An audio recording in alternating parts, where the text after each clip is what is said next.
Hello నమస్తే, welcome to reality check. Reality చెక్లో ఓ అంశానికి సంబంధించిన రియాలిటీ ఏంటో చెక్ చేద్దాం. ఈరోజు ఆంధ్రప్రదేశ్లో ల్యాండ్ టైటిలింగ్ యాక్ట్కి సంబంధించి చాలా పెద్ద చర్చ జరుగుతుంది. చర్చ అనే కంటే ఆందోళన కనపడుతోంది. కొన్ని రాజకీయ పార్టీలు ల్యాండ్ టైటిలింగ్ యాక్ట్ వస్తే మీ భూములు మీ చేతిలో ఉండవు, మీ భూములపైన హక్కులు ప్రభుత్వానికి వెళ్ళిపోతాయి, జగన్మోహన్ రెడ్డికి వెళ్ళిపోతాయి అంటూ మాట్లాడుతున్నారు. ఈ ల్యాండ్ టైటిలింగ్ యాక్ట్ తీసుకురావాల్సిన అవసరం ఆంధ్రప్రదేశ్ ప్రభుత్వానికి ఎందుకు వచ్చింది? ఆంధ్రప్రదేశ్ ప్రభుత్వం మాత్రమే తీసుకొచ్చిందా? ఇనిషియేట్ చేసింది ఎవరు? దేశంలో ఇతర రాష్ట్రాలు ఏమైనా అమలు చేస్తున్నాయా? ల్యాండ్ టైటిల్ యాక్ట్ అవసరం ఏంటి? ల్యాండ్ టైటిలింగ్ యాక్ట్ వచ్చిన తర్వాత రైతులకు, భూములు ఉన్న వాళ్లకు కలిగే ప్రయోజనాలు ఏంటి? ఇప్పుడు వాళ్ళు పడుతున్న ఇబ్బందులు ఏంటి? ల్యాండ్స్ పైన ఉన్న కేసుల సంగతి ఏంటి? వీటన్నిటికి సంబంధించిన వివరాలు చెప్పడం కోసం మనతో పాటు జాయిన్ అవుతున్నారు సీనియర్ ఐఏఎస్ అధికారి అజయ్ కల్లం గారు. సార్ నమస్తే. నేను ఒక లేమెన్గా నాకు తెలిసింది వదిలేసేయండి సార్. నేను ఇంకా పెద్దగా లోపలికి వెళ్ళి డాక్యుమెంట్స్ అన్ని చదవలేదు. యాజ్ ఏ లేమెన్గా ఆంధ్రప్రదేశ్లో కుంట భూమి ఉన్న ఒక సాధారణమైన వ్యక్తిగా నాకుండే డౌట్స్ని నేను అడిగి, వ్యూవర్స్ కూడా అదే స్థాయిలో ఉంటారు కాబట్టి వాళ్ళకి తెలియజేయడం కోసం అడుగుతున్నాను. అసలు ఏంటి ల్యాండ్ టైటిలింగ్ యాక్ట్? ఎందుకు తీసుకురావాల్సిన అవసరం వచ్చింది ఆంధ్రప్రదేశ్లో? కొంచెం హిస్టరీ చెప్తాను. అంటే బేసిక్గా మన్మోహన్ సింగ్ గారు ఫైనాన్స్ మినిస్టర్గా ఉన్నప్పుడు హీ కండక్టెడ్ ఇన్వెస్టర్స్ మీట్. అంటే ఇంటర్నేషనల్ ఇన్వెస్టర్స్ మనకి, ఎందుకంటే లిబరలైజేషన్ అయిన తర్వాత మనకి ఎఫ్డిఐస్ కోసం చాలా ప్రయత్నం చేసేవాళ్ళం కదా. అప్పుడు ఇన్వెస్టర్స్ మీట్ పెట్టినప్పుడు మనకు ఈజ్ ఆఫ్ డూయింగ్ ఇండెక్స్లో మనం ఇక్కడ 100 బిలో ఉండేవాళ్ళం అని, చాలా తక్కువ స్థాయిలో ఉండేది కంట్రీ. కారణాలు ఏంటి, మీకు ప్రైమరీగా ఉన్నటువంటి ఇబ్బందులు ఏంటి ఈ దేశంలో ఇన్వెస్ట్ చేయడానికి అని అడిగినప్పుడు వాళ్ళు రైజ్ చేసినటువంటి ఒక వెరీ ఇంపార్టెంట్ అబ్జెక్షన్ ఏంటంటే, మీ దేశంలో ఇన్వెస్ట్ చేయడానికి మీ ల్యాండ్ టైటిల్స్ లేవు కదా. టైటిల్స్ అన్నీ కూడా ఇప్పుడు కన్ఫ్యూషన్. మన లాంగ్వేజ్, ఇంగ్లీష్ లాంగ్వేజ్లో ప్రెజెంటివ్ అంటాం, అంటే ఊహాజనితమైనటువంటి టైటిల్స్ కదా. దానివల్ల మేము ఎన్ని ఇబ్బందులు పడుతున్నామో మీకు తెలియటం లేదు. నేను వస్తాను, మీరు నాకు 100 ఎకరాలు ఇస్తారు, రిజిస్ట్రేషన్ చేసుకుని నా ఫ్యాక్టరీ పెట్టి నడుపుకునేటప్పుడు ప్రశాంతంగా 10 సంవత్సరాల తర్వాత ఎవడో కోర్టులో కేసేస్తున్నాడు. లేదండి, ఈ భూమి మా తాతది, ఫలానా ఆ విధంగా వచ్చింది అని చెప్పి వేస్తున్నాడు. I have no other alternative recourse except అతను కోర్టులో లాగాడు కాబట్టి నేను కోర్టుకు వెళ్లాల్సి వస్తుంది. అది సివిల్ కోర్టు అయితే ఒక 10 సంవత్సరాలు నడుస్తుంది. దాని తర్వాత ఏదో వాళ్ళు జడ్జిమెంట్ ఇస్తారు, మళ్ళీ అప్పీల్ అంటారు. నేను ఓడిపోయిన అప్పీలే, వాళ్ళు ఓడిపోయిన అప్పీలే. హైకోర్టులో మళ్ళీ 4-5 సంవత్సరాలు నడుస్తుంది. తర్వాత సుప్రీం కోర్టుకి వెళ్తుంది. 20-25 సంవత్సరాలు అయితే కానీ ఆ వచ్చినటువంటి సమస్య నుంచి బయటపడటం లేదు. మాకు ల్యాండ్ అనేది very important asset for industry. ఎందుకంటే దాన్ని మేము మార్టిగేజ్ చేయాలా, దాన్ని ఉపయోగించుకుని మేము లోన్ తీసుకోవాలా, డబ్బులు మొబిలైజ్ చేయాలది. ఈ సమస్య ఇట్లా ఉంటే ఎలా ఉంటుందని, అదే మిగతా దేశాలు చూడండి ఈ సమస్య లేదు అని చెప్పి వాళ్ళు చెప్తే, అప్పుడు మన్మోహన్ సింగ్ గారు ఇమ్మీడియట్గా రియాక్ట్ అయ్యి వాధవ్ అని ఈ ల్యాండ్ లాస్ స్పెషలిస్ట్ ఒక ఆయన ఉన్నారండి అప్పుడు ఢిల్లీలో. వారితో 1 మ్యాన్ కమిటీ అని వేశారు. ఇప్పుడు 1989 అప్పుడు మన్మోహన్ సింగ్ గారు అప్పుడు, అంటే బహుశా ఫైనాన్స్ మినిస్టర్ నుంచి మళ్ళీ ప్రైమ్ మినిస్టర్ అయ్యాడో లేదు తెలియదు. ఫైనాన్స్ మినిస్టర్ గా ఉన్నారు, కాంగ్రెస్ గవర్నమెంట్ ఫైనాన్స్ మినిస్టర్ గా ఉండే. Correct, exactly. వాధ్వా గారి కమిటీ వేశారు. వాధ్వా గారు ఒక 2 years అన్ని కంట్రీస్వి స్టడీ చేసి ల్యాండ్ టెన్యూరియల్ సిస్టమ్స్ అంటాము మనము. ల్యాండ్ టెన్యూరియల్ సిస్టమ్ అంటే రైతు వారీ సిస్టమ్ అని, ఏ స్టేట్స్ అని, ఏ నామ్స్ అని, ఇట్లా మిగతా దేశాల్లో ఫాలో అయ్యేటటువంటి సిస్టమ్స్ అవి కూడా స్టడీ చేసి మనము కూడా అభివృద్ధి చెందినటువంటి దేశాల్లో లాగా ఆ టోరెన్స్ సిస్టమ్, టోరెన్స్ అనేది ఒక సర్వేయర్ అండి బేసికల్లీ. ఆస్ట్రేలియాలో ఆ టోరెన్స్ సిస్టమ్ ఇంట్రడ్యూస్ చేసి ల్యాండ్ సెటిల్ చేశాడు ఆయన. ఆస్ట్రేలియా 1870లోనో ఏమో మొదలు పెట్టిందండి ఫాలో అవటం ఆ సిస్టమ్. సో అది గ్రాడ్యువల్గా అన్ని కంట్రీస్ కూడా అదే ఫాలో అవటం మొదలు పెట్టారు. ఆ టోరెన్స్ సిస్టమ్ ఫాలో అయ్యి మనం గ్యారంటీడ్ టైటిల్స్ ఇస్తే తప్పితే ఈ దేశంలో లిటిగేషన్ తగ్గదు, సమస్యలు రావు అని. ఎందుకంటే అప్పటికే మన సివిల్ లిటిగేషన్ తీసుకుంటే 66% of the cases, civil cases land related ఉన్నాయి ఈ దేశంలో. మొత్తం దేశంలో 60% పైగా, 66%. Oh my God. 14% మర్డర్లు అంటే క్రైమ్ కేసెస్ ల్యాండ్ బేస్డ్ ఉంటాయి, ఇవే ఉన్నాయి. వేరే డెవలప్డ్ కంట్రీస్ ఏవి తీసుకున్నా, ఆస్ట్రేలియా తీసుకుంటే <1% of the civil cases land related ఉంటాయి. ఓకే. అమెరికా <3%. యూరప్ మొత్తం కూడా ఎక్కడా కూడా 3% లేదండి. అంతా ఈ ల్యాండ్ టైటిలింగ్ యాక్ట్ ఇంప్లిమెంట్ చేస్తున్నారు. సేమ్ కైండ్ అందరూ కూడా సేమ్ టాలరెన్స్ సిస్టమ్ ఇంప్లిమెంట్ చేస్తున్నారు. ఓకే. సో మనం తప్పదు అల్టిమేట్గా అక్కడికి వెళ్ళాలి అని చెప్పి ఆయన చెప్పారు. చెప్పిన తర్వాత సరే మనకుండే డిఫికల్టీస్ మనకుంటే అది ఇంప్లిమెంట్ చేయటం అంటే అంత ఈజీ కాదు. మీకు సర్వేయర్లు కావాలా, టెక్నాలజీ కావాలా, సిస్టమ్ కావాలా. సో దాంతో వెంటనే చేయలేకపోయారు. దెన్ టాస్క్ ఫోర్స్లు వేశారు, రకరకాల టాస్క్ ఫోర్సులు. National task force on land titling అని ఒకటి వేశారు. వాళ్ళు కూడా లేదు ఇది మనం ముందుకు తీసుకెళ్లాల్సిందే అని.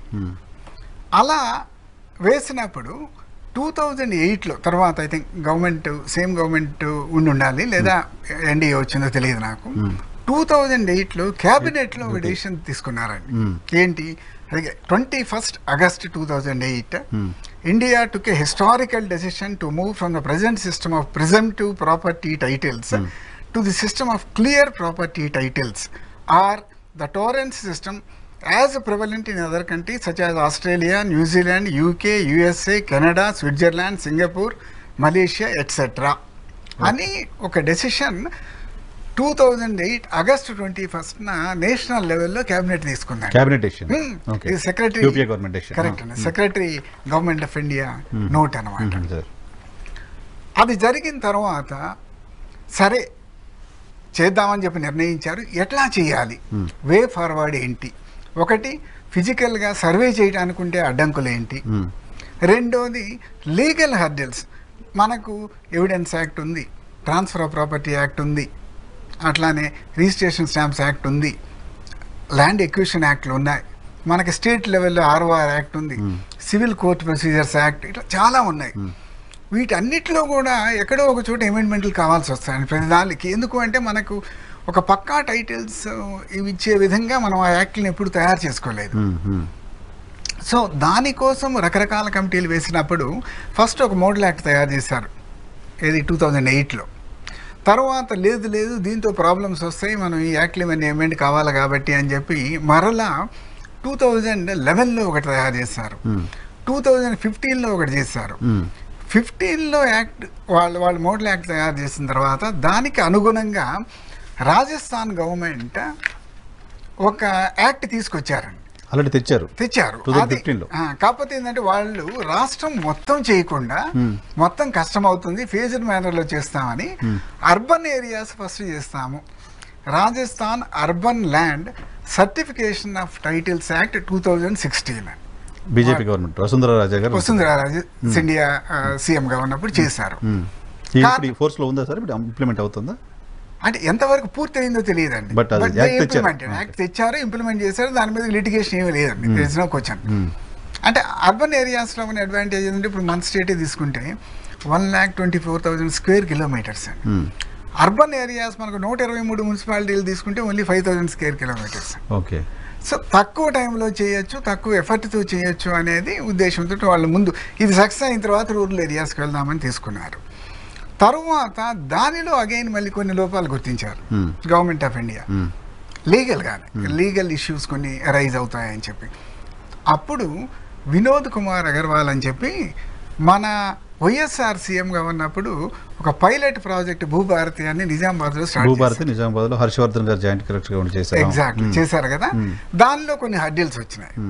వచ్చినప్పుడు ఇక్కడ మనం యాక్ట్ తయారు చేయాలని ఒక డ్రాఫ్ట్ చేశారండి. అప్పుడు చేసిన తర్వాత గవర్నమెంట్ ఆఫ్ ఇండియా పిలిచి, అరే ఇది నేషనల్ ప్రాబ్లము, మీ స్టేట్ ప్రాబ్లం కాదు, నీ ఆధ్వర్యంలో కమిటీని వేస్తామని ఆయనకి కొంత ఎక్స్పర్ట్స్ని ఇంకా జోడించి ఒక కమిటీని వేశారు వికే అగర్వాల్ తోటి. వే ఫార్వర్డ్ ఎట్లా తీసుకెళ్ళాలి అని. అప్పుడు లీగల్ ఫ్రేమ్ వర్క్ ఆయన ఏం చెప్పారంటే, ఎవిడెన్స్ యాక్ట్ అంటే ప్రిజంప్టరీ టైటిల్స్, దాన్ని అమెండ్ చేయాలి. రిజిస్ట్రేషన్ యాక్ట్లో ఓన్లీ డాక్యుమెంట్స్ మాత్రమే రిజిస్టర్ అవుతున్నాయి, డీడ్స్, టైటిల్ రిజిస్ట్రేషన్ కావాలి, అదే అమెండ్ చేయాలి. ట్రాన్స్ఫర్ ఆఫ్ ప్రాపర్టీ యాక్ట్లో ఓన్లీ కాంట్రాక్ట్, దాన్ని అమెండ్ చేయాలి. ఇలా రకరకాల యాక్ట్స్ అమెండ్ చేసుకుంటూ పోవాలి. దాదాపు ఈ quoted something like 8 or 11 acts amend చేయాలి, సెంట్రల్ యాక్ట్స్ అని మోస్ట్లీ.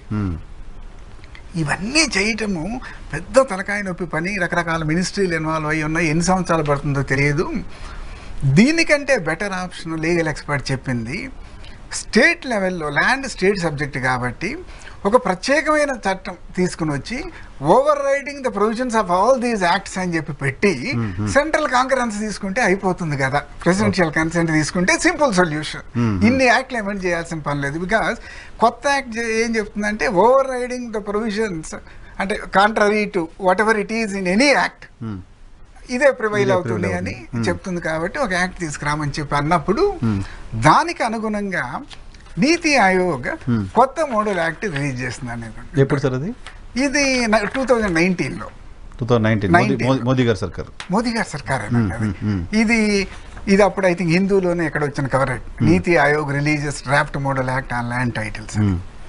ఇది వచ్చిన తర్వాత మనం 2019లో గవర్నమెంట్ ఫామ్ కాగానే అంతకుముందు రాజశేఖర రెడ్డి గారు ఉన్నప్పుడు తీసుకొచ్చినటువంటి డ్రాఫ్ట్ యాక్టు, ఈ మోడల్ యాక్ట్ ఇవన్నీ కూర్చోబెట్టి నేనే దగ్గరుండి ఇంకా వినోద్ కుమార్ అగర్వాల్ని పిలిపించి విజయవాడ ఆయన్ని 3 రోజులు ఏమో కూర్చోబెట్టి మిగతా వాళ్ళ సర్వే డిపార్ట్మెంట్ డైరెక్టర్ని వాళ్ళని కూర్చోబెట్టి we have drafted N act as per the basically based on the model act of the government of India. దాంట్లో మన స్టేట్ స్పెసిఫిక్ మైనర్ ఇవి చేసామండి. చేసిన తర్వాత అది అసెంబ్లీ పాస్ చేసింది. అప్పుడు అసెంబ్లీలో ఇప్పుడు అపోజిషన్ లీడర్ గారు ఉన్నారు, వీళ్ళందరూ ఉన్నారు మాట్లాడారు ఫస్ట్ అసెంబ్లీలో అండి. ఏం మాట్లాడారు నాకు గుర్తులేదు కానీ అందరూ ఉన్నారు. ఏదో వాళ్ళ ప్రయత్నం వాళ్ళు చేశారు. కొంతమంది ఎమ్మెల్యేలు మాట్లాడారు, నా షూర్ అనమాట. తెలుగుదేశం నుంచి కూడా ఎవరో ఒక ఎమ్మెల్యే మాత్రం అయితే ఇంకా కేశవ్ ఎవరు అనుకుంటాను, కేశవ్ ఎమ్మెల్యేగా ఉన్నారండి అప్పుడు. పయావులు కేశవ్ ఎవరో వీ వెల్కమ్ దిస్ అని చెప్పి చక్కగా మాట్లాడారు. యాక్ట్ పాస్ అయిందండి. పాస్ అయ్యి గవర్నమెంట్ ఆఫ్ ఇండియాకి పంపించిన తర్వాత వాళ్ళు కాంప్రహెన్సివ్గా urban areas, rural areas, village, గ్రామ కండమ్స్ అన్నీ కలిపి చేసిన యాక్ట్ మనది ఒకటేనండి.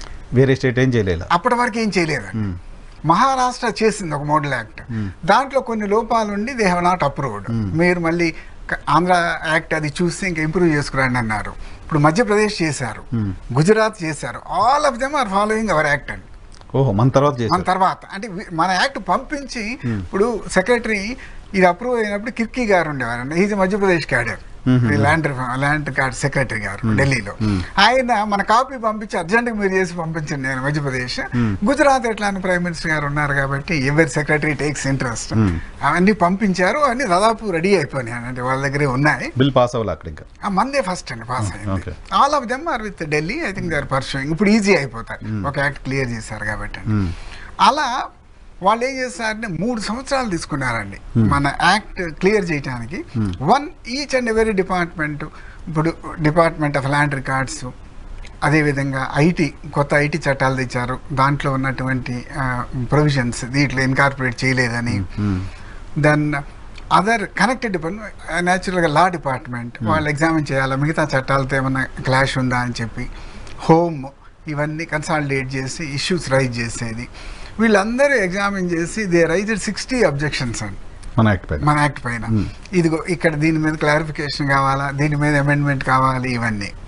Then we co-opted NALSAR university అండి మాతో పాటు వర్క్ చేసి ఈ అమెండ్మెంట్స్ అవి దీనికి సరైనటువంటి సమాధానం మనం ఇవ్వగలమా లేదా వాళ్ళు చెప్పినట్లు ఏమైనా అమెండ్మెంట్ తీసుకుందామా అని చెప్పి వాళ్ళని కోఆప్ట్ చేశాము.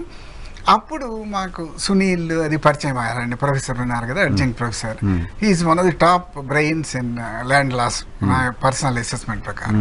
వీళ్ళందరిని ఇన్వాల్వ్ చేసుకుని గవర్నమెంట్ ఆఫ్ ఇండియా కావాల్సిన విధంగా చేంజెస్ మోడిఫికేషన్లు చేసి 2023లో మళ్ళీ అసెంబ్లీకి వెళ్ళి మళ్ళీ రివైజ్డ్ బిల్ ప్రపోజ్ చేయించుకుని అప్పుడు ఎమ్మెల్యేలు వీళ్ళందరూ ఉన్నారు. తర్వాత మళ్ళీ గవర్నర్ గారి దగ్గరికి వెళ్ళి అప్రూవల్ తీసుకుని ఢిల్లీ పంపించామండి. ఆ తర్వాత with in 6 months presidential consent వచ్చేసింది. చేశారండి. అది అవసరం ఏంటి అని అంటే యాక్ట్ అవసరం అండి టైటిల్స్ది. మనకున్నటువంటి రికార్డ్స్ అన్నీ కూడా దే ఆర్ ఆల్ మన సుప్రీంకోర్టు అది పాయింట్అవుట్ చేసినట్లు they are all presumptive in nature. కారణం ఏంటంటే land historically conceptually belongs to sovereign అండి. సావరిన్ అంటే ఆ రోజు కింగ్ క్వీన్, ఈ రోజు elected government. So land belongs to the sovereign. So sovereign is the owner. It is the sovereign's choice and వాళ్ళ interest మనము దున్నుకునే వాళ్లకు దాని మీద ఉపయోగించుకునే వాళ్ళకు ఏమి రైట్స్ ఇవ్వాలి అనేది it's the choice of the sovereign elected government. So అప్పుడు రైతువారీ సెటిల్మెంట్ చేసినప్పుడు revenue was the primary cause Britishers. దాన్ని దృష్టిలో పెట్టుకుని వాళ్ళు కొన్ని రైట్స్ ఇవ్వచ్చు, నువ్వు దున్నుకోవచ్చు, నువ్వు ఇది చేసుకోవచ్చు, అది చేసుకోవచ్చు, నువ్వు మార్టిగేజ్ చేసుకోవచ్చు, నువ్వు అమ్ముకోవచ్చు, నువ్వు గిఫ్ట్ చేసుకుని వారసత్వం కింద పంపించుకోవచ్చు, కొన్ని రైట్స్ వాళ్ళు ఇచ్చారు. దెన్ మీకు అదర్ టెన్యూరియల్ సిస్టమ్స్ ఉన్నాయి, అది గవర్నమెంట్ ల్యాండ్ వరకు. అదర్ టెన్యూరియల్ సిస్టమ్స్ అంటే మీకు ఈనామ్స్, ఎస్టేట్స్ ఇవన్నీ ఉన్నాయి. అంటే వెనక సావరిన్ని వాళ్ళకి ఒక్కొక్కరికి 1,00,000 ఎకరాలు ఇచ్చి నువ్వు మేనేజ్ చేసేసి మాకు ఇంత పన్ను కట్టు, బ్యాలెన్స్ నువ్వు వసూలు చేసుకొని అది ఇచ్చేవాళ్ళు కదా. అట్లా అవన్నీ అబాలిష్ చేసాం మనం స్వాతంత్రం వచ్చిన తర్వాత. వాటి కింద కొన్ని రైట్స్ ఇచ్చినాము. బట్ మీరు ఎప్పుడు చూసుకున్నా కూడా ఇవన్నీ కండిషనల్ రైట్స్ అండి. Ownership we never gave. Ownership continue to west with sovereign. మనము కొన్ని పట్టా ఇచ్చి ఇదిగో నువ్వు ఈ పని చేసుకోవచ్చు, ఈ పని చేసుకోవచ్చు, ఈ పని చేసుకోవచ్చు అని చెప్పి సర్టన్ కండిషనాలిటీస్ పెట్టి మనం ఇచ్చేస్తూ పోయామండి. దాంతో ఏంటంటే మీకు ఓనర్షిప్ సర్టిఫికేట్, ఓనర్షిప్ రైట్స్ ఫుల్గా ఇవ్వలేదు కాబట్టి ఈ రికార్డ్స్ అన్నీ కూడా ఆ రైట్స్ కోసమే మెయింటైన్ చేస్తూ పోయారండి. దానికోసమే లేటెస్ట్ ఇప్పుడు మన ఇంప్లిమెంటేషన్లో ఉంది ఆంధ్రాలో record of rights act, ROR అంటాం. So it's only record of what of rights, it's not ownership. రైట్లు కాదు. సో ఇప్పుడు ఈ చట్టంతో ఓనర్షిప్ వస్తుంది వాళ్ళకి. Exactly. First time in the country మనము అంటే as for the decision of the government of India we are moving to conferring titles and registering titles. అంటే మనకి టైటిల్ చట్టం వచ్చిన తర్వాత ఇప్పుడు మనము రీసర్వే చేస్తాము, ముందు రీసర్వే చేసి రైట్స్ డిసైడ్ చేస్తాము. We come to a conclusion that you are the owner of this bit. ఆయన పేరు మనం టైటిల్ లిస్ట్లో ఎంటర్ చేస్తాము. ఎంటర్ చేసిన తర్వాత ఎవరికైనా మీకు అబ్జెక్షన్ ఉందో 2 years టైం ఇస్తున్నాము యాక్ట్లో. Within 2 years title list enter అయిన తర్వాత you can raise any objection. ఇది పొరపాటు పడింది, ఆయన కాదు నేను టైటిల్ హోల్డర్ అని. 2 years దాటితే అంటే 2 years లోపు ఇక్కడ అప్లై చేయొచ్చు. తర్వాత టైటిల్ రిజిస్ట్రేషన్ ఆఫీసర్ ఒప్పుకోకపోతే ఈ can go in appeal. Appeal మనం ఇంకా డిసైడ్ చేయలేదు ఎవరనేది. నాకు తెలిసి గవర్నమెంట్లో ఆలోచన ఏంటంటే ఒక డిస్ట్రిక్ట్ జడ్జిని, ఒక జాయింట్ కలెక్టర్ని ఇద్దరిని కలిపి ఒక ట్రిబ్యునల్గా పెడదాము అని. అంటే ల్యాండ్ నాలెడ్జ్ ఉన్నాయన, లీగల్ నాలెడ్జ్ ఉన్నాయని పెడదాము అంటున్నారు. దట్ వే అంటే జ్యుడిషియల్ నాలెడ్జ్ కూడా దాంట్లోకి వస్తుందని. దెన్ రివిజనలైజ్డ్ ది హైకోర్ట్ అని. అది ఓన్లీ ఈ టైటిల్ రిజిస్టర్లో ఎంట్రీస్ వరకే. మిగతా ఇష్యూస్ ఉన్నాయి. ఏంటి, పార్టిషన్ డిస్ప్యూట్లు ఉంటాయి అన్నదమ్ములకి, సక్సెషన్ డిస్ప్యూట్స్ ఉంటాయి, లేకపోతే అడ్వర్స్ పొసిషన్. ఈ డిస్ప్యూట్స్ అన్నీ కూడా సివిల్ కోర్టు పరిధిలోనే ఉంటాయండి.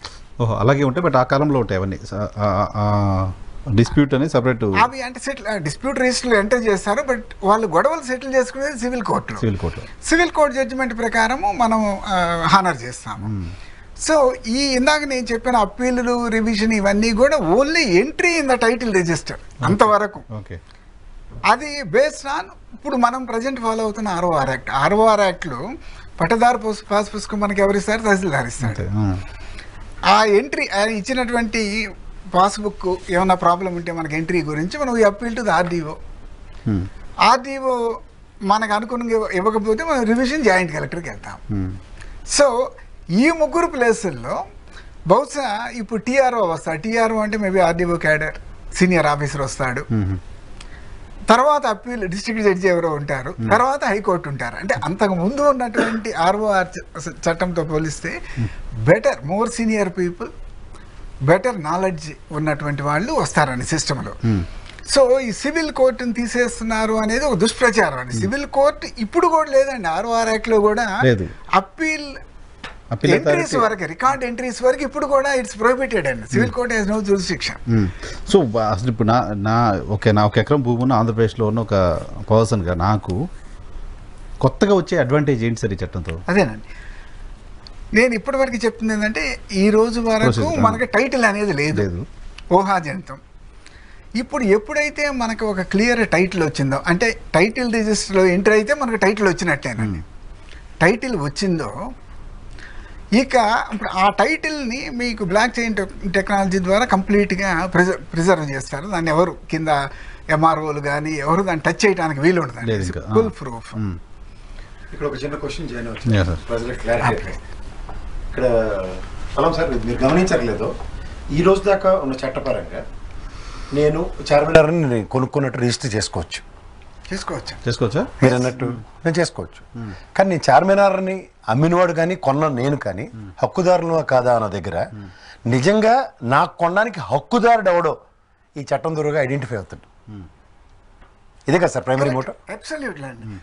ఇప్పుడు మీరు 100 సంవత్సరాల నుంచి భూమి దున్నుకుంటున్నా, మీ భూమిని మీది కాదని నేను ఛాలెంజ్ చేయొచ్చండి కోర్టుకు. ఇప్పుడున్న చట్టాల ప్రకారం ఇప్పుడు అంటే చట్టం లేదు కాబట్టి చట్టం లేదు టైటిల్ కాబట్టి, ఐ కెన్ ఛాలెంజ్. మీరు చచ్చినట్లు కోర్టులో ప్రూవ్ చేయాల్సింది కాదండి, నేను 100 సంవత్సరాల నుంచి దున్నుకుంటున్నా, ఇది అన్యాయం అక్రమం అని చెప్పి మీరు ఎవిడెన్స్ ప్రొడ్యూస్ చేసి మీరు కేసు గెలవాల్సిందే. అంతేగాని నువ్వు పిచ్చోడు ఇదేంటయ్యా బాబు అసలు నువ్వెవడు ఇది నీది అని కంటెస్ట్ చేయడానికి అంటానికి లేదండి. ఇప్పుడు ఇంకా అవకాశం లేదు. ఒకసారి టైటిల్ వచ్చేస్తే టైటిల్ రిజిస్టర్ ఎంటర్ అయిన తర్వాత నేను ఇందాక చెప్పినట్లు 2 years పీరియడ్ అయిన తర్వాత once they converted into A conclusive title, government stands guarantee అండి. అంటే మీ టైటిల్ని ఎవడు క్వశ్చన్ చేసినా number 1 respondent will be government. Okay. అంటే మీ టైటిల్ గురించి మీరు మర్చిపోవచ్చు. మీరు అమెరికాలో ఉండి ఒక 20 సంవత్సరాల తర్వాత వచ్చినా మీకు ఏం ఇబ్బంది లేదు. మీ ల్యాండ్కి ఏమైనా జరిగితే గవర్నమెంట్ రెస్పాన్సిబిలిటీ. అంతేనండి, టోటల్గా గవర్నమెంట్. మరి దీన్ని రివర్స్లో చెప్తున్నారు ఎందుకు సార్ అపోజిషన్? అందుకే ఐ మీన్ టు సే ఇవాళ మీ హక్కు భూమి హక్కు కల్పిస్తున్నాడు నిజమైన హక్కుదారుడికి, దాన్ని జగన్మోహన్ రెడ్డి లాక్కుంటున్నాడు, భూములని జగన్మోహన్ రెడ్డి గారు తీసి లాక్కుంటున్నాడు అని అపవాదం వస్తుంది కదా. అదేనండి, అంటే ఎయిర్ క్లియర్ చేయండి కొంచెం. అది అంటే నేను అనుకోవటము ఒక మెయిన్ రీజన్ ఈ చట్టము వస్తుంది అనేది ప్రజలకు తెలియదండి. మనము ప్రస్తుతం రీసర్వే చేస్తూ పోతూ ఉన్నాం, ఎవరం కూడా చట్టం గురించి మాట్లాడలేదు. ఎందుకంటే రీసర్వే అయిన తర్వాత కదా మనం చట్టాన్ని నోటిఫై చేసి, రూల్స్ ఇంతవరకు ఏం ఫ్రేమ్ చేయలేదు.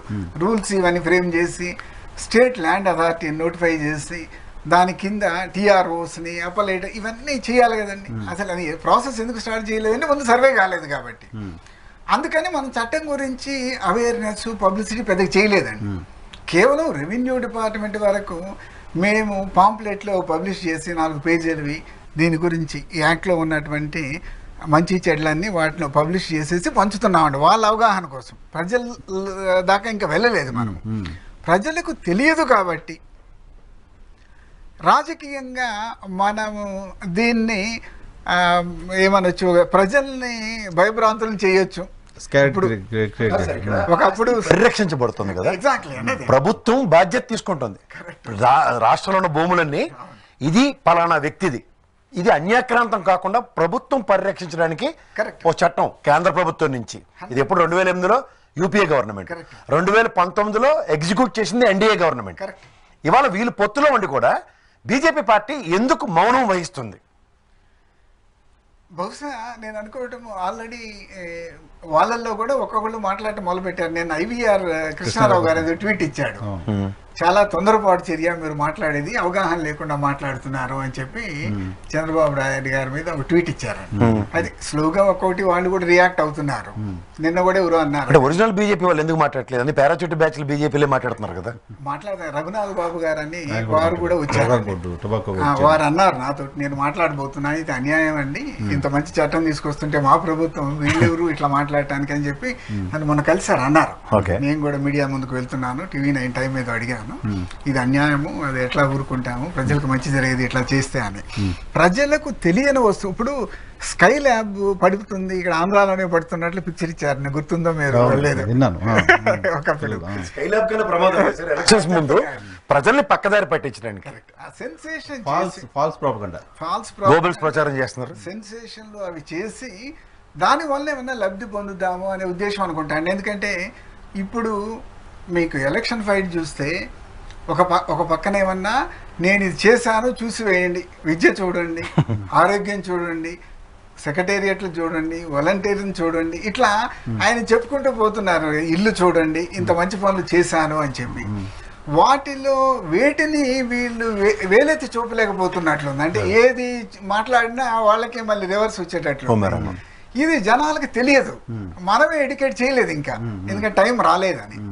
దానికోసము ప్రజలకి తెలియనటువంటి ఒక ఐటెం తీసుకుని వాళ్ళని కన్ఫ్యూజ్ చేసి భయభ్రాంతులు చేస్తే ఏదన్నా నమ్ముతారేమో కాదు అదే సార్ వచ్చిన సబ్మిషన్ ఛాన్స్ అనుకుంటా. అలా నమ్ముతున్న వాళ్ళకి అలా కన్ఫ్యూజన్లో ఉన్న వాళ్ళకి senior IAS officer long serving governments ఎలా పనిచేస్తాయి ఏంటి చూశారు, మీరు ఒక మాట చెప్తారంటే ఏం చెప్తారు?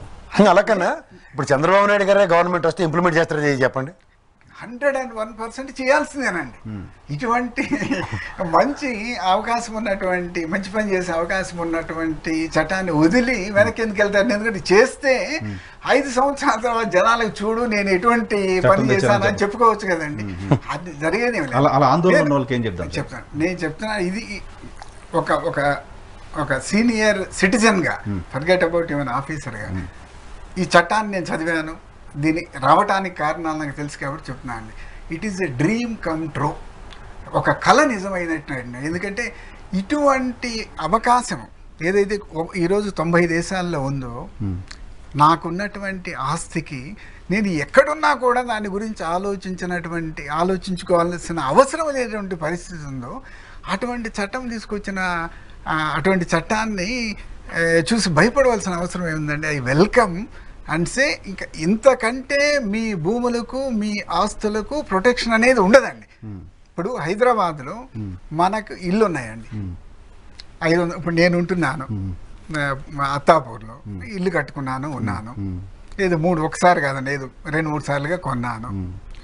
ఈరోజు నా ఆస్తికి డాక్యుమెంట్ ఏంటండి? ఏమి లేదు. రిజిస్ట్రేషన్ పేపర్ అంతే. రిజిస్ట్రేషన్ పేపర్ అంటే నేను చెప్పాను కదండి, it's not title, it's only document. It's only transactional evidence అంటారండి రిజిస్ట్రేషన్ లాంగ్వేజ్ లో.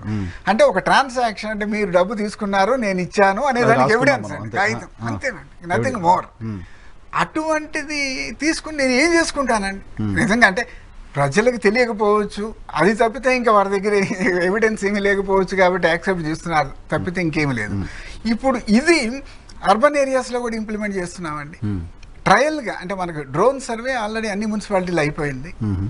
ట్రయల్గా ఒక 2 మున్సిపాలిటీల్లో మనము ఈ ముందుకు వెళ్ళిపోయినాము. అడ్వాన్స్ 80% అయిపోయింది. సర్టిఫికేట్లు ప్రింట్ కూడా చేస్తున్నామండి. First time in the history 2 మున్సిపాలిటీల్లో మనం ప్రాపర్టీస్కి ఓనర్షిప్ సర్టిఫికేట్ ఇస్తున్నాం. సేమ్ ఇక్కడ మీకు ఒక ఎగ్జాంపుల్ చెప్తాను సార్. ఆంధ్రప్రదేశ్లో ఎప్పటి నుంచో ఇచ్చిన బలహీన వర్గాల గృహ నిర్మాణం పేరుతో ఇచ్చారు, లోన్లు కట్టాలి మళ్ళీ తర్వాత అని. వాటి మీద మార్టిగేజ్ చేసుకోవడానికి కానీ అమ్మడానికి కానీ రిజిస్ట్రేషన్ చేయడానికి హక్కు ఉండేది కాదు. కరెక్ట్. జగన్మోహన్ రెడ్డి సర్కార్ వచ్చిన తర్వాత అవి మీకు రిజిస్టర్ చేస్తాను, ఎంతో కొంత డబ్బులు పే చేయాలి అన్నారు. దాని మీద కూడా నా ఇల్లు నాకు రిజిస్ట్రేషన్ చేయడం కోసం ప్రభుత్వం డబ్బులు ఇవ్వడం ఏంటి అని చాలా పెద్ద చర్చ, చాలా పెద్ద గొడవ చూసాం. వేరాజ్ ఇప్పుడు వాళ్ళంతా ఎక్స్పీరియన్స్ చేస్తున్నారు, ఎంజాయ్ చేస్తారు. నా ఇల్లు నేను అమ్ముకోవచ్చు, మార్టిగేజ్ చేయొచ్చు అని. Correct. Same kind of this thing గా చూడాలి. ఇది కూడా అంతే. అదేనండి, సేమ్ మనము చేస్తున్నది. నీకున్నటువంటి ప్రాపర్టీకి ఈ రోజు వరకు దిక్కు దివానా సెక్యూరిటీ లేదు. అది మొట్టమొదటిసారి ప్రభుత్వం కల్పిస్తుంది. ఇది ఇప్పుడు ఈ ప్రాసెస్ అయిపోగానే మీరు చూడండి, ఇప్పుడు అమెరికాలో లాగా యూరోప్లో లాగాను వెంటనే ఇన్సూరెన్స్ కంపెనీలు వచ్చేస్తాయండి ఇక్కడ. ఓకే, అంతే. టైటిల్ ఇన్సూరెన్స్ అంటే వాళ్ళే ప్రాపర్టీ కొని పెడతారు, వాళ్ళే ఇన్సూరెన్స్ చేసి పెడతారు. Nominal ₹100 ₹200 they will insure your title. అంటే మీకు అసలు దాని గురించి భయమే లేదు. ఏమన్నా అయిందంటే కాంపెన్సేషన్ వచ్చేస్తుంది. ఇన్సూరెన్స్ పర్సనల్ ఇన్సూరెన్స్ ఎలా ఉంటుందో ల్యాండ్ ఇన్సూరెన్స్, టైటిల్ ఇన్సూరెన్స్ చాలా కంట్రీస్ లో ఉందండి. ఇక్కడ మీరు చాలా developed countries, more than 90 countries implement చేస్తున్నారు. అవునండి. ఆంధ్రప్రదేశ్ బయట ఉన్న వాళ్ళకు, ఆంధ్రప్రదేశ్ బయట ఉన్న చాలా మంది ఎన్ఆర్ఐలకు దీనిపైన అపోహలు ఉన్నాయి. మేము ఎక్కడో భూములు ఉన్నాయి మా ఊర్లో, జగన్మోహన్ రెడ్డి తీసేసుకుంటారంట. మేమేమి అమెరికాలోనో కెనడాలోనో ఎక్కడో ఉంటాం, మా భూములు తీసేసుకుంటారు. నాకు తెలిసి వాళ్ళకి ఎక్కువ ఇంకా గాబల్స్ ప్రచారం అనుకుంటాను. నేను ఒకసారి ఎన్ఆర్టీ ఇక్కడ ఆఫీస్ ఉంది కదండి, మన ఎన్ఆర్టీ అని మేడపాటి వెంకట గారి ఆఫీస్, దానిలో ఐ కండక్టెడ్ వీడియో కాన్ఫరెన్స్ అండి. దాంట్లో దాదాపు చాలా కంట్రీస్, 10-12 కంట్రీస్ నుంచి పాల్గొన్నారు. ఈ రీసర్వే జరిగేటప్పుడు ఇదే మేము ఈ రీసర్వే చేస్తున్నాం, మీరేమి జాగ్రత్తలు తీసుకోవాలి అనే దాని మీద రోజు వీడియో కాన్ఫరెన్స్ చేసామండి. సో వాళ్ళల్లో కొంతమందికి తెలుసు అండి, ఓకే చేస్తున్నాం, తెలుసు వాళ్ళకి అక్కడ తెలుసు, ఇప్పుడు మనం చేస్తున్నది ఏంటో కూడా తెలుసు అండి. All of them welcome. అది తెలియని వాళ్లకు, ఏం జరుగుతుందో తెలియని వాళ్ళకి స్ప్రెడ్ చేయొచ్చండి. మనము ఎంత గొప్ప కార్యక్రమం చేస్తున్నాము అనటానికి ఉదాహరణ, ప్రధానమంత్రి గారు 4 నెలల క్రితం చీఫ్ సెక్రటరీస్ కాన్ఫరెన్స్ కండక్ట్ చేశారు ఢిల్లీలో. He requested us to come and make a presentation. Andhra Pradesh అంటే పైలట్ అనే కదండి, ఇంత బాగా అడ్వాన్స్మెంట్ లో ఉంది ఇంకెక్కడా లేదండి. 6,000 గ్రామాలు మనం సర్వే పూర్తి చేస్తాం. సిద్ధార్థ్ జైన్ మన కమిషనర్ సర్వే ల్యాండ్ సెటిల్మెంట్ వెళ్ళి హీ మేడ్ ఏ ప్రెజెంటేషన్ అండి. ఓకే, ప్రైమ్ మినిస్టర్ అందరు ఇంకా చూసి, చీఫ్ సెక్రటరీ ఇట్లా అందరు ఇంకా చూసి ఏంటయ్యా ఇంకా ఆలోచిస్తున్నారు, ఏంటి మరి మీరు ఎప్పుడు మొదలు పెడతారు అని అడిగారండి. అది జరిగిన తర్వాత ఇప్పటికీ దాదాపు 7-8 రాష్ట్రాలు మన దగ్గరకు వచ్చి స్టడీ చేసి చూసి స్టేట్మెంట్లు కూడా ఇచ్చి వెళ్ళారండి. వైజాగ్లో నేషనల్ సెక్రటరీ ల్యాండ్ రిసోర్సెస్ ఆయనతో పాటు 5 సెక్రటరీలు మిగతా రాష్ట్రాల నుంచి తీసుకుని వచ్చి 3 రోజులు ఉండి మన సర్వే చేసిన గ్రామాలు కూడా కొన్ని ఇన్స్పెక్ట్ చేసి ఇంకా మీరు తొందరగా మొదలు పెట్టండి అని చెప్పి వాళ్ళకి అడ్వైజ్ ఇచ్చారండి. ఇవన్నీ మళ్ళీ న్యూస్ పేపర్లో వచ్చినాయి, ఇంగ్లీష్ న్యూస్ పేపర్స్. ప్రధానమంత్రి గారు నీతి ఇప్పుడు మీరు మాట్లాడండి పొలిటికల్ యాంగిల్ మీరు ప్రసాద్ గారు ఇప్పుడు డిస్కస్ చేయొచ్చు. ఆల్మోస్ట్ అన్ని క్లియర్ చేసినట్టే కదా సార్ మనం ల్యాండ్ టైటిల్కి సంబంధించి. దీనికి ఇంకా ఎంత శ్రమ ఉందో చెప్పాలి, ఎందుకంటే ఎంతమంది సర్వేలు రిక్రూట్ చేశారు. ఇప్పటివరకు 6,000 గ్రామాల్లో కంప్లీట్ చేశారన్నారు కదా, ఎలా చేశారు? మన రాష్ట్రంలో ఇంత ధైర్యంగా చేయడానికి కారణం అండి. నేను ఈ యాక్ట్ డ్రాఫ్ట్ చేసే ముందు, మన రీసర్వే తీసుకునే ముందు మనం మేనిఫెస్టో తయారు చేసేటప్పుడు, గత మేనిఫెస్టో తయారు చేసేటప్పుడు సీఎం గారు అడిగితే అన్న ఏమైనా మంచిగా ఉంటే చెప్పండి అంటే రీసర్వే ఆయన చెప్పాము. ఆయన పెద్ద మనసుతోటి అన్న అదేంటి నాకు బాగా తెలియదు కానీ మంచిదే కదా, మంచిదైతే చేద్దామండి అని పెట్టేశారు. అయిపోయారు. వచ్చిన తర్వాత దానికి అనుగుణంగా ఆయన సెక్రటేరియట్లో మనం ప్రతి సెక్రటేరియట్కి 10 ఉద్యోగాలు ఇవ్వాలన్నప్పుడు ఫస్ట్ ఉద్యోగం సెలెక్ట్ చేసింది నేను సర్వేయర్ అండి. సర్వేయర్స్ డెఫిసిట్ ఉంది. ఇప్పుడు కాదు, నేను సబ్ కలెక్టర్గా చేరినప్పటి నుంచి ఇదే ప్రాబ్లము, ఇంతవరకు ఇన్ని సంవత్సరాలైనా కూడా మనకు సాల్వ్ కాలేదు. తప్పనిసరిగా మనము మంచి క్వాలిఫైడ్ పీపుల్ని తీసుకుని ట్రైన్ చేసి యూజ్ చేద్దాము. Long term resource. విఆర్ఓలు ఏముంది, రేపు రిటైర్ అయితే ఆ ఇన్ఛార్జ్ కూడా సర్వేని పెట్టచ్చు, but survey knowledge is more important అని తీసుకున్నామండి. మనకు ఇంత ధైర్యం ఉన్నటువంటి ముఖ్యమంత్రి ఏది, ఎందుకంటే చాలామంది ఎమ్మెల్యేలు భయపెట్టారు, సార్ ఈ రీసర్వేలు ఇవన్నీ 100 సంవత్సరాల తర్వాత ఇప్పుడు మొదలు పెడితే తలకాయలు పగిలిపోతాయి సార్, కొట్టుకుంటారు సార్, పెద్ద తలకాయ నొప్పి అవుతుందంటే ధైర్యంగా ఊరుకో అన్న, మంచి చేస్తుంటే ఎందుకు జరుగుతుంది అట్లా అని చెప్పి అంత ధైర్యంగా రీసర్వేని ఆయన ప్రమోట్ చేసి 11,000 మంది సర్వేలు రిక్రూట్ చేసి వాళ్ళందరికీ ట్రైనింగ్లు ఇచ్చి కొత్త టెక్నాలజీలు, బేస్ స్టేషన్లు, రోవర్లు, సెటిలైట్ లింకులు, డ్రోన్లు కొన్నామండి. 40 డ్రోన్లు కొన్న రాష్ట్రం మందే అనుకుంటాను, స్టేట్ గవర్నమెంట్ డబ్బుతోటి సర్వే కోసం కొని మనము సర్వే ఆఫ్ ఇండియాకి ఇచ్చామండి. సర్వే ఆఫ్ ఇండియా మాకు సరిపోయిన డ్రోన్లు లేవంటే మనం కొని వాళ్ళకి ఇచ్చాం, ఇది యూజ్ చేసుకుని తొందరగా కంప్లీట్ చేయండి అని. ఎందుకంటే మన 124,000 ఎకరాల్లో 40,000 స్క్వేర్ మీటర్, 124,000 స్క్వేర్ కిలోమీటర్లో 40,000 స్క్వేర్ కిలోమీటర్లు ఓన్లీ సర్వే ఆఫ్ ఇండియాకి ఇచ్చామండి. They completed. వాళ్ళకి అదే వాళ్ళు మాకు సరే డ్రోన్లు సరిగా లేవు అని అంటే మనం కొని ఇచ్చామండి, మీరు యూజ్ చేసుకోండి అని. మ్యాన్ పవర్ను మనమే ఇచ్చాము, డ్రోన్లు మనమే ఇచ్చినాము. ఇంత ఇన్వెస్ట్మెంట్ టెక్నాలజీలో మనము సర్వే ఆఫ్ ఇండియా, సరే మిగతా డ్రోన్ కార్పొరేషన్లు అవి ప్రైవేటు కూడా తీసుకున్నాము. 11,000 మంది సర్వేయర్లు చేసి ఇంత పట్టుదలతోటి మనము టైము, మ్యాన్ పవరు, ఇన్వెస్ట్మెంట్ చేయగలిగినాము. కాబట్టే ఈరోజు దేశం మొత్తం మనం ఇంకా చూస్తుందండి. ఇది ఊరక కూర్చుని ఇప్పుడు మన తర్వాత Assam survey of India director general నాతో మాట్లాడారండి. అస్సాము వాళ్ళతోటి సార్ ఆంధ్రాలో చేస్తున్నారు కదా, చెప్పండి ఎకరానికి ఎంతో, మొత్తం మీకు ఎంత కావాలంటే ఇప్పుడే చెక్ రాసిస్తాం, మాకు చేసి పెట్టండి అని. ఆయన అంటున్నాడు, సార్ వాళ్ళకి అర్థమై చావటం లేదు, ఇది డబ్బుతో అయ్యేది కాదు సార్, నేను సర్వేయర్లు ఎక్కడ తెస్తాను సార్, వాళ్ళకి ఇవన్నీ నేను ఎక్కడ అరేంజ్ చేస్తాను, వాళ్ళకి అర్థం కావట్లేదు అని. సో వీరు ధైర్యంగా చేయటమే కాకుండా ఒక ప్లాన్డ్గా అండి, this is a 4-year effort ఈరోజు ఇంత దూరం వచ్చింది అని అంటే. ఇంత ప్లాన్డ్గా మనం resources, man power recruitment, training, piloting ఇన్ని చేశాం కాబట్టి దీనికి ఒక దిశ వచ్చిందండి. లేకపోతే ఇప్పుడు ఎక్కడ అవుతుందండి?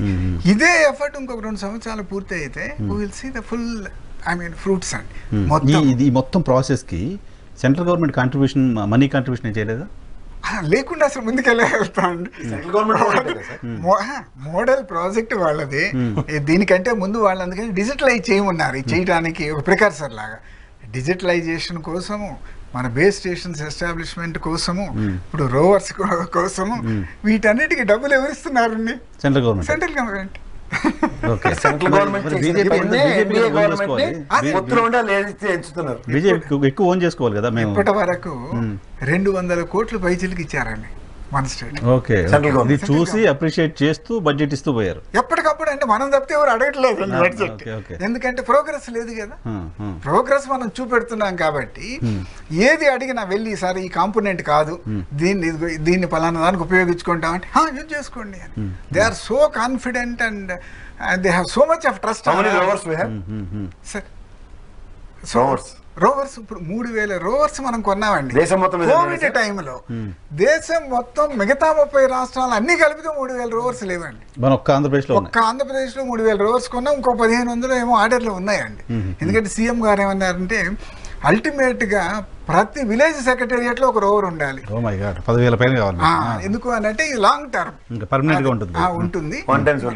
అది అంటే లార్జ్ స్కేల్లో కొంటే మామూలుగా ఒకప్పుడు 7.5 లక్ష అట్లా ఉండేదండి, ఇప్పుడు తగ్గింది 5.5 lakhs కూడా వస్తుంది. లార్జ్ స్కేల్లో కొన్నప్పుడు ఏమైనా 3.5-4 లక్షలు కూడా రావచ్చు. ఒకటి ఉండాలి అక్కడ సర్వేయర్. ప్రతిసారి నాకు రోవర్ లేదు కాబట్టి నాకు టైం పక్క ఊరి నుంచి తెస్తాను, ఇంకో చోటు నుంచి తెస్తాను అని కాదు. అల్టిమేట్ గా we need 1 rover for each and every ఇది విలేజ్ అని చెప్పి అన్నారు. ఈ రోజు అర్బన్ ఏరియాస్ త్వరగా జరుగుతుంది, 4 నెలల్లో పూర్తి అవుతుంది. రీజన్ ఏంటంటే చెప్పిన రూరల్ ఏరియాలో మనకి 124,000 స్క్వేర్ కిలోమీటర్లు ఉంటే ఇక్కడ 5,000. కానీ వాళ్ళు ఎందుకు చేయలేకపోతున్నారు? వాళ్ళ దగ్గర 10 రోవర్లు కూడా లేవండి. మనమే ఇస్తున్నామండి. అంటే అర్బన్ ఏరియా కూడా రిక్రూట్ చేస్తాము, మనం అర్బన్ సెక్రటేరియట్స్ కూడా కొంత చేసాము. సో సర్వేయర్స్ ప్రాబ్లం కంటే మెయిన్ వాళ్ళకి ఎక్విప్మెంట్ ప్రాబ్లం వచ్చింది.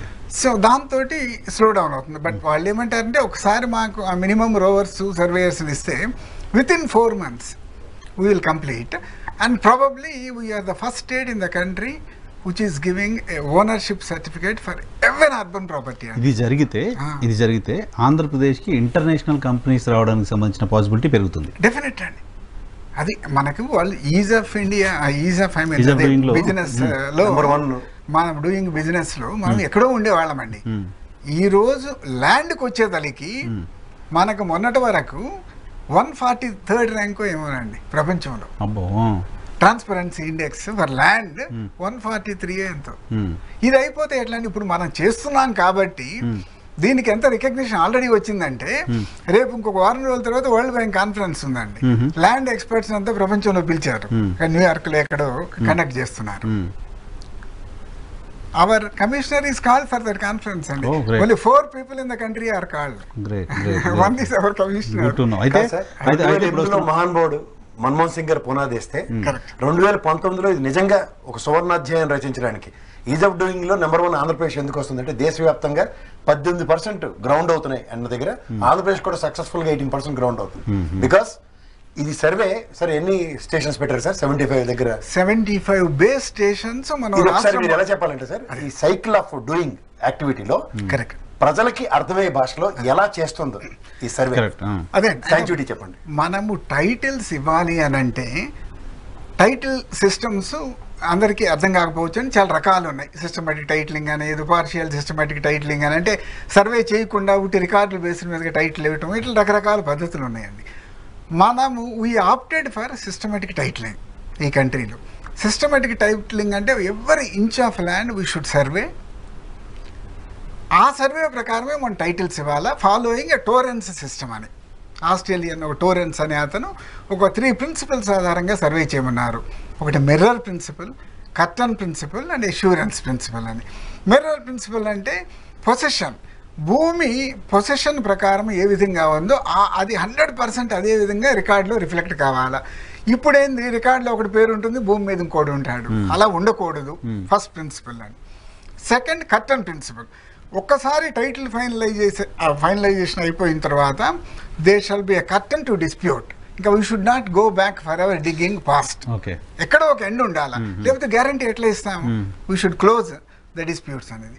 Third assurance, once both are done government should give guarantee assurance. దీనికి ఇంకా yes will take care of it, we accept that is the permanent are conclusive title, ఇంకా దీని గురించి dispute లేదు అనేది. ఇది చేయాలి అని అంటే సర్వే చేయాలి కదండి. సర్వే చేయాలంటే 124,000 స్క్వేర్ కిలోమీటర్లకు ప్రతి ఇంచ్ ఆఫ్ ల్యాండ్ కూడా సెటిలైట్కి లింక్ కావాలండి. లేకపోతే మనం చైన్ సర్వే అంటే 20 సంవత్సరాలు అయితే కానీ ఈ రాష్ట్రం సర్వే పూర్తి కాదు. గొలుసులేసి పాత సిస్టమ్ అనమాట. దానికోసము 75 బేస్ స్టేషన్స్ మనం రాష్ట్రంలో ఏర్పాటు చేసామండి. ఇది మనం 2019 వచ్చిన తర్వాత 1 సంవత్సర కాలం పట్టింది. మొత్తానికి గవర్నమెంట్ ఆఫ్ ఇండియా డబ్బు ఇచ్చిందండి. 75 బేస్ స్టేషన్స్ ఏర్పాటు చేసి వాటిని సెటిలైట్ తో లింక్ చేసామండి. And we got it certified by survey of India, correct గా వితౌట్ ఎనీ ఎర్రర్, 1 సెంటీమీటర్ తేడా కూడా లేకుండా లింక్ అయినట్టు. అది అయిపోయిన తర్వాత దెన్ గొలుసు సర్వేకి దీనికి డిఫరెన్స్ చెప్పండి సార్. ఎంత గొలుసు సర్వే అంటే మనం ఫిజికల్ గా గొలుసు పెట్టి చేసేదండి. దాంట్లో ఎర్రర్ మీకు ఆల్మోస్ట్ 1 గజం దాదాపు మనం ఎర్రర్ అలౌ చేస్తాం. దాదాపు గజం అంటే ఆల్మోస్ట్ 3-4,000 మీటర్ ఏమో మనం అలౌ చేస్తాము దాంట్లో. ఇప్పుడు మనకి ఈ కొత్త టెక్నాలజీ ప్రకారము 5 centimetres 5 centimetres is the only allowed error. దానికంటే ఎక్కువ ఎర్రర్ అలౌ చేయమండి. మన ఆర్థో రెక్టిఫైడ్ మ్యాప్ చెప్పాలంటే కోడికత్తి గుచ్చుకున్నంత. ఆర్థో రెక్టిఫైడ్ ఇమేజ్ ఏదైతే చేస్తామో ఈ డ్రోన్ సర్వే తర్వాత 5 సెంటీమీటర్స్ కంటే డిఫరెన్స్ వచ్చిందంతా కూడా పక్కన పెట్టి మళ్ళీ చేపిస్తామండి.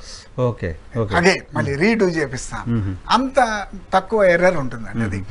సో ఈ బేస్ స్టేషన్స్ ఎస్టాబ్లిష్ అయ్యి ప్రతి ఇంచ్ ఆఫ్ ల్యాండ్ ఈ రాష్ట్రంలో సెటిలైట్కి లింక్ అయిన తర్వాత దెన్ మనము 51 డివిజన్లోనో 51 విలేజెస్ తీసుకొని పైలట్ చేసి రిక్రూట్ చేసినటువంటి సర్వేయర్స్ ఎవరైతే అందులో సగం మంది బీటెక్ గ్రాడ్యుయేట్లు ఉన్నారండి, వాళ్ళందరికీ పర్ఫెక్ట్ ట్రైనింగ్ ఇప్పించి ఈ కొత్త టెక్నాలజీలతో ఆ ఫెమిలియారిటీ వాళ్ళకి తెప్పించి కాన్ఫిడెన్స్ వచ్చేటట్లు చేసి ఈ ఇమేజెస్ ఎట్లా చేయాలి, మనము రికార్డ్ ఎట్లా చదవాలి, ఇవన్నీ పర్ఫెక్ట్గా ప్రాక్టికల్గా నేర్పి దెన్ మనము రోవర్లో ప్రొక్యూర్ చేసి ఆ తరువాత ఓన్లీ సంవత్సరం క్రితము రియల్ సర్వే మొదలు పెట్టామండి. రియల్ సర్వే అంటే physical survey for the villages.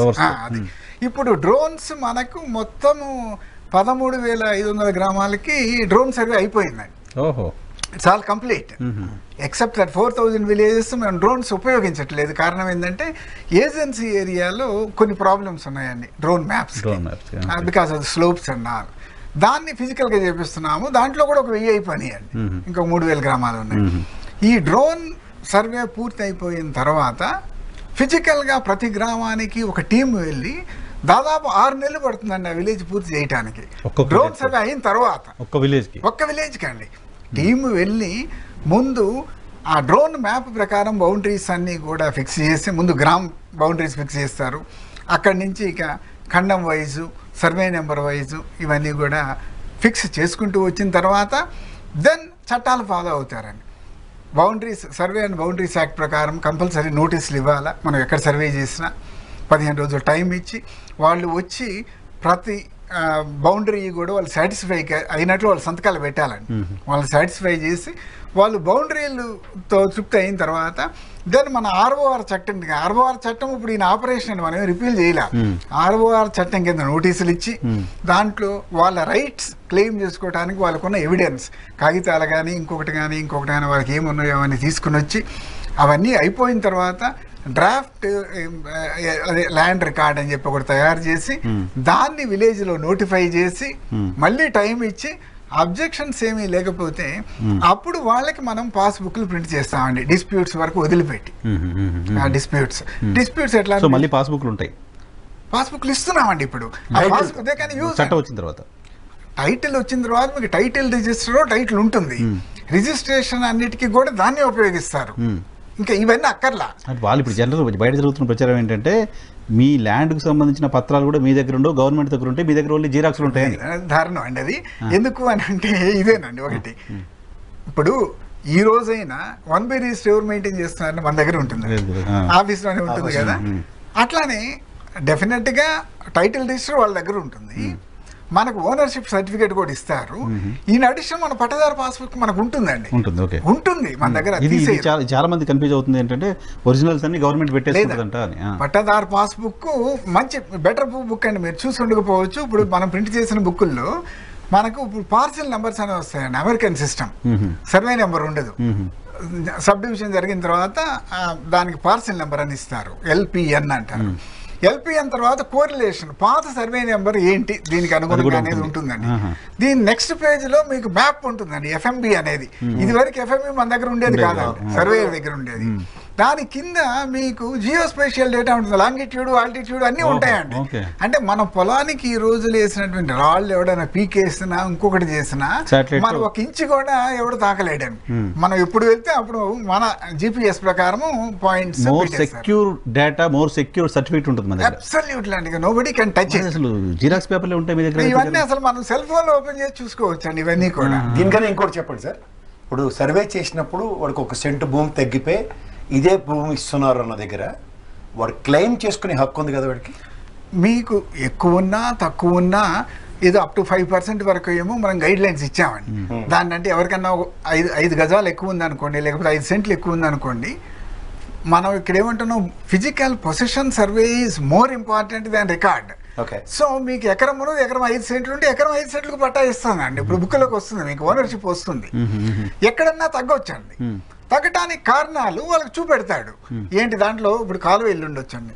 మొన్న మా మేనల్లుడు vice president Reddy labs Brahmanapalli అని పిడుగురాళ్ళ దగ్గర 25 ఎకరాలు ఎంత ఉందండి.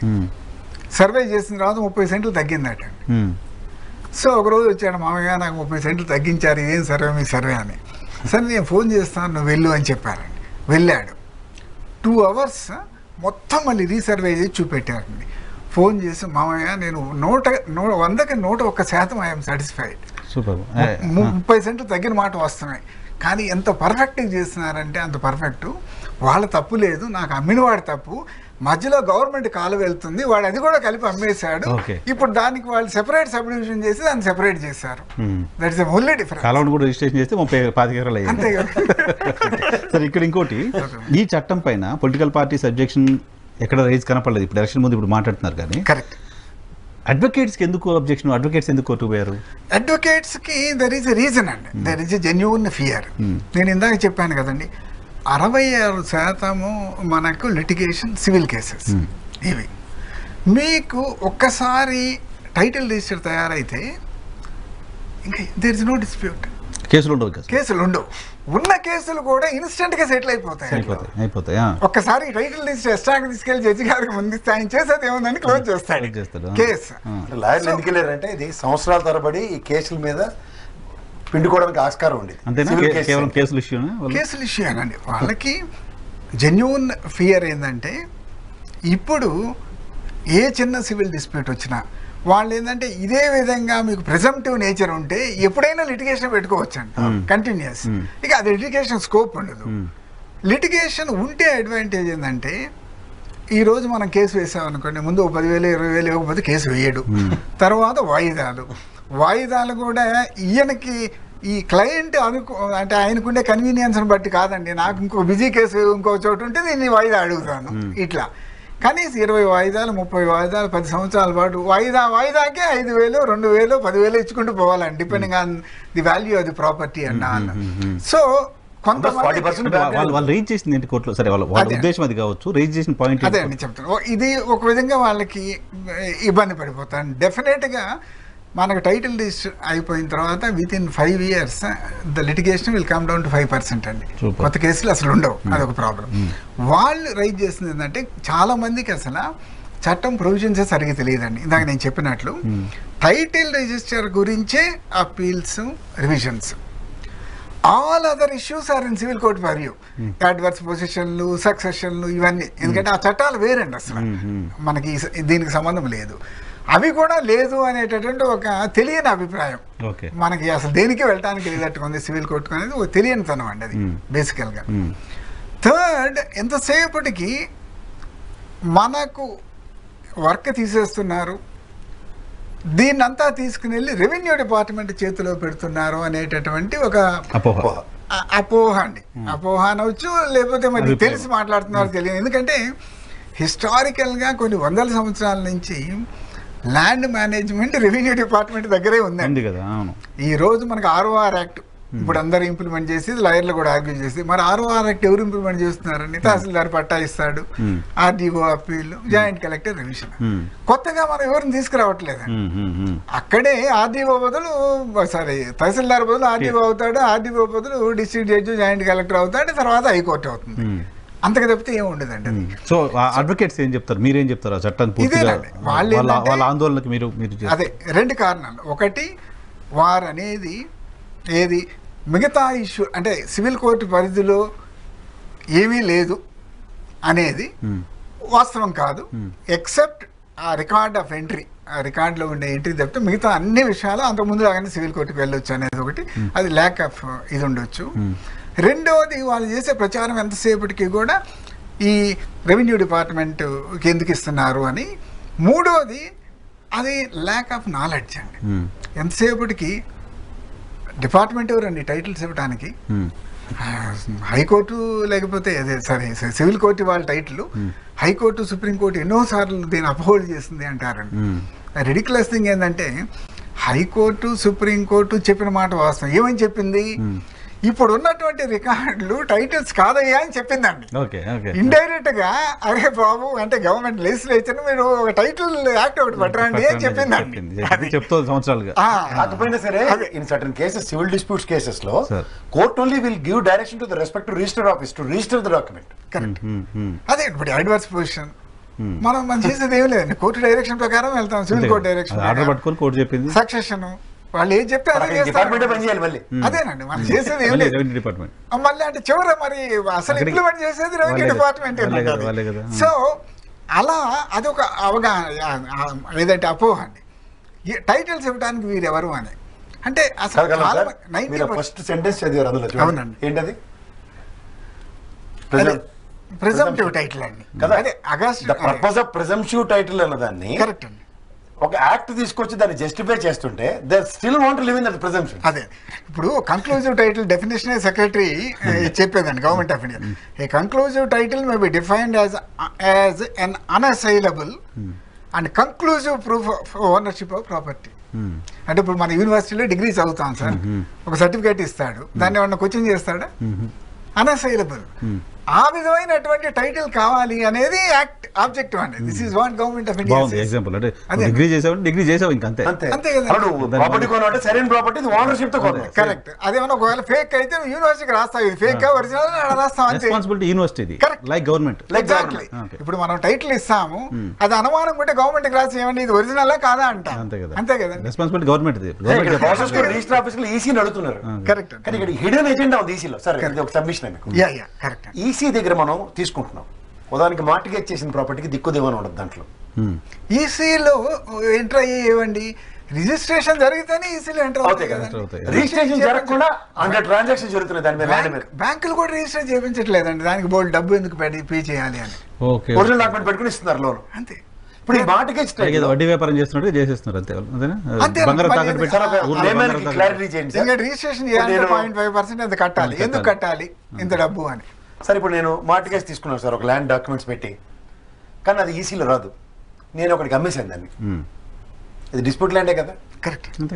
This air will be cleared by respect to government. ఈ కొత్త చట్టంలో పరిస్థితి అసలు జరిగే ప్రసక్తి ఉండదు. ఎందుకంటే ఈ 3 రిజిస్టర్లో ఆ ప్రాపర్టీ గురించి అంత కర్త కర్మ ప్రతిదీ కూడా అక్కడ అవైలబుల్ అండి. సో ఒకళ్ళు చెప్పక్కర్లేదు, 3 రిజిస్టర్లో వెరిఫై చేస్తారు. There is no double registration. ఒక ల్యాండ్ 3-4 ఇంకెవడ అమ్మడానికి సంబంధించిన పాసిబిలిటీ లేదు, మార్టిగేజీలు తప్పించుకోవడానికి లేదు, కోర్టు కేసులు ఉన్న వాళ్ళు తప్పించుకోవడానికి లేదు, ఇలా గిఫ్ట్ డీటెయిల్ తప్పించుకోవడానికి. ఇప్పుడు పసుపు కుంకుమ అంటున్నారు. I had seen number of cases అండి. తండ్రి పసుపు కుంకుమ ఇస్తాడు, కూతురు 2 ఎకరాలు, ఆయన చనిపోయిన తర్వాత వీళ్ళ తమ్ముడు అన్న తగాదా లేదు ఎక్కడిచ్చినాడు అది నాది అని చెప్పి పిటిషన్ పెడతాడు ఎంఆర్ఓ దగ్గర. ఇప్పుడు పసుపు కుంకుమ ఇవ్వగానే ఆ కాగితం తీసుకుని వచ్చి ఇస్తే ఈయన కన్వీనియన్స్ ఛార్జెస్ లో ఎంటర్ చేస్తాడు. తర్వాత నోరు తెరవడానికి ఎవడు వీలు పడదు. సెక్యూర్. గవర్నమెంట్ నోటీస్ లో ఉంటుంది పసుపు కుంకుమ అనేది కూడా గవర్నమెంట్ నోటీస్ లో. టైటిల్ ఆ టైటిల్ కి సంబంధించిన ప్రతిదీ కూడా వాళ్ళ నోటీస్ లో ఉంటుంది. జగన్మోహన్ రెడ్డి వాళ్ళ క్రిటిసిజం అదేనండి. వాళ్ళ క్రిటిసిజం ఏంటంటే ఒకటి లాయర్లు చేసేది ప్రతిదీ కూడా 15 రోజుల్లో ఇన్ఫార్మ్ చేయమంటున్నారు, మార్టిగేజ్ ఇన్ఫార్మ్ చేయమంటున్నారు, సుప్రీంకోర్టు కేసు ఇన్ఫార్మ్ చేయమంటున్నారు, హైకోర్టు కేసు ఇన్ఫార్మ్ చేయమంటున్నారు. ఇది దారుణం, అన్యాయము, అది ఇదనండి. అయితే చట్టంలో పెట్టిన మాట వాస్తవం. ఇదేంటంటే వాళ్ళకి తెలియంది, ప్రజలకు తెలియంది. ROR చట్టంలో కూడా ఇది ఉందండి, మనం ఇంప్లిమెంట్ చేయట్లేదు. ఎందుకంటే టీత్ లేదు, దాన్ని చేయకపోతే ఏం చేయాలి అనేది లేదు. అందుకని ఇక్కడ గట్టిగా పెట్టారండి, టీత్ ఇచ్చి పెట్టారు, లేదు కంపల్సరీ చేయాల్సిందని.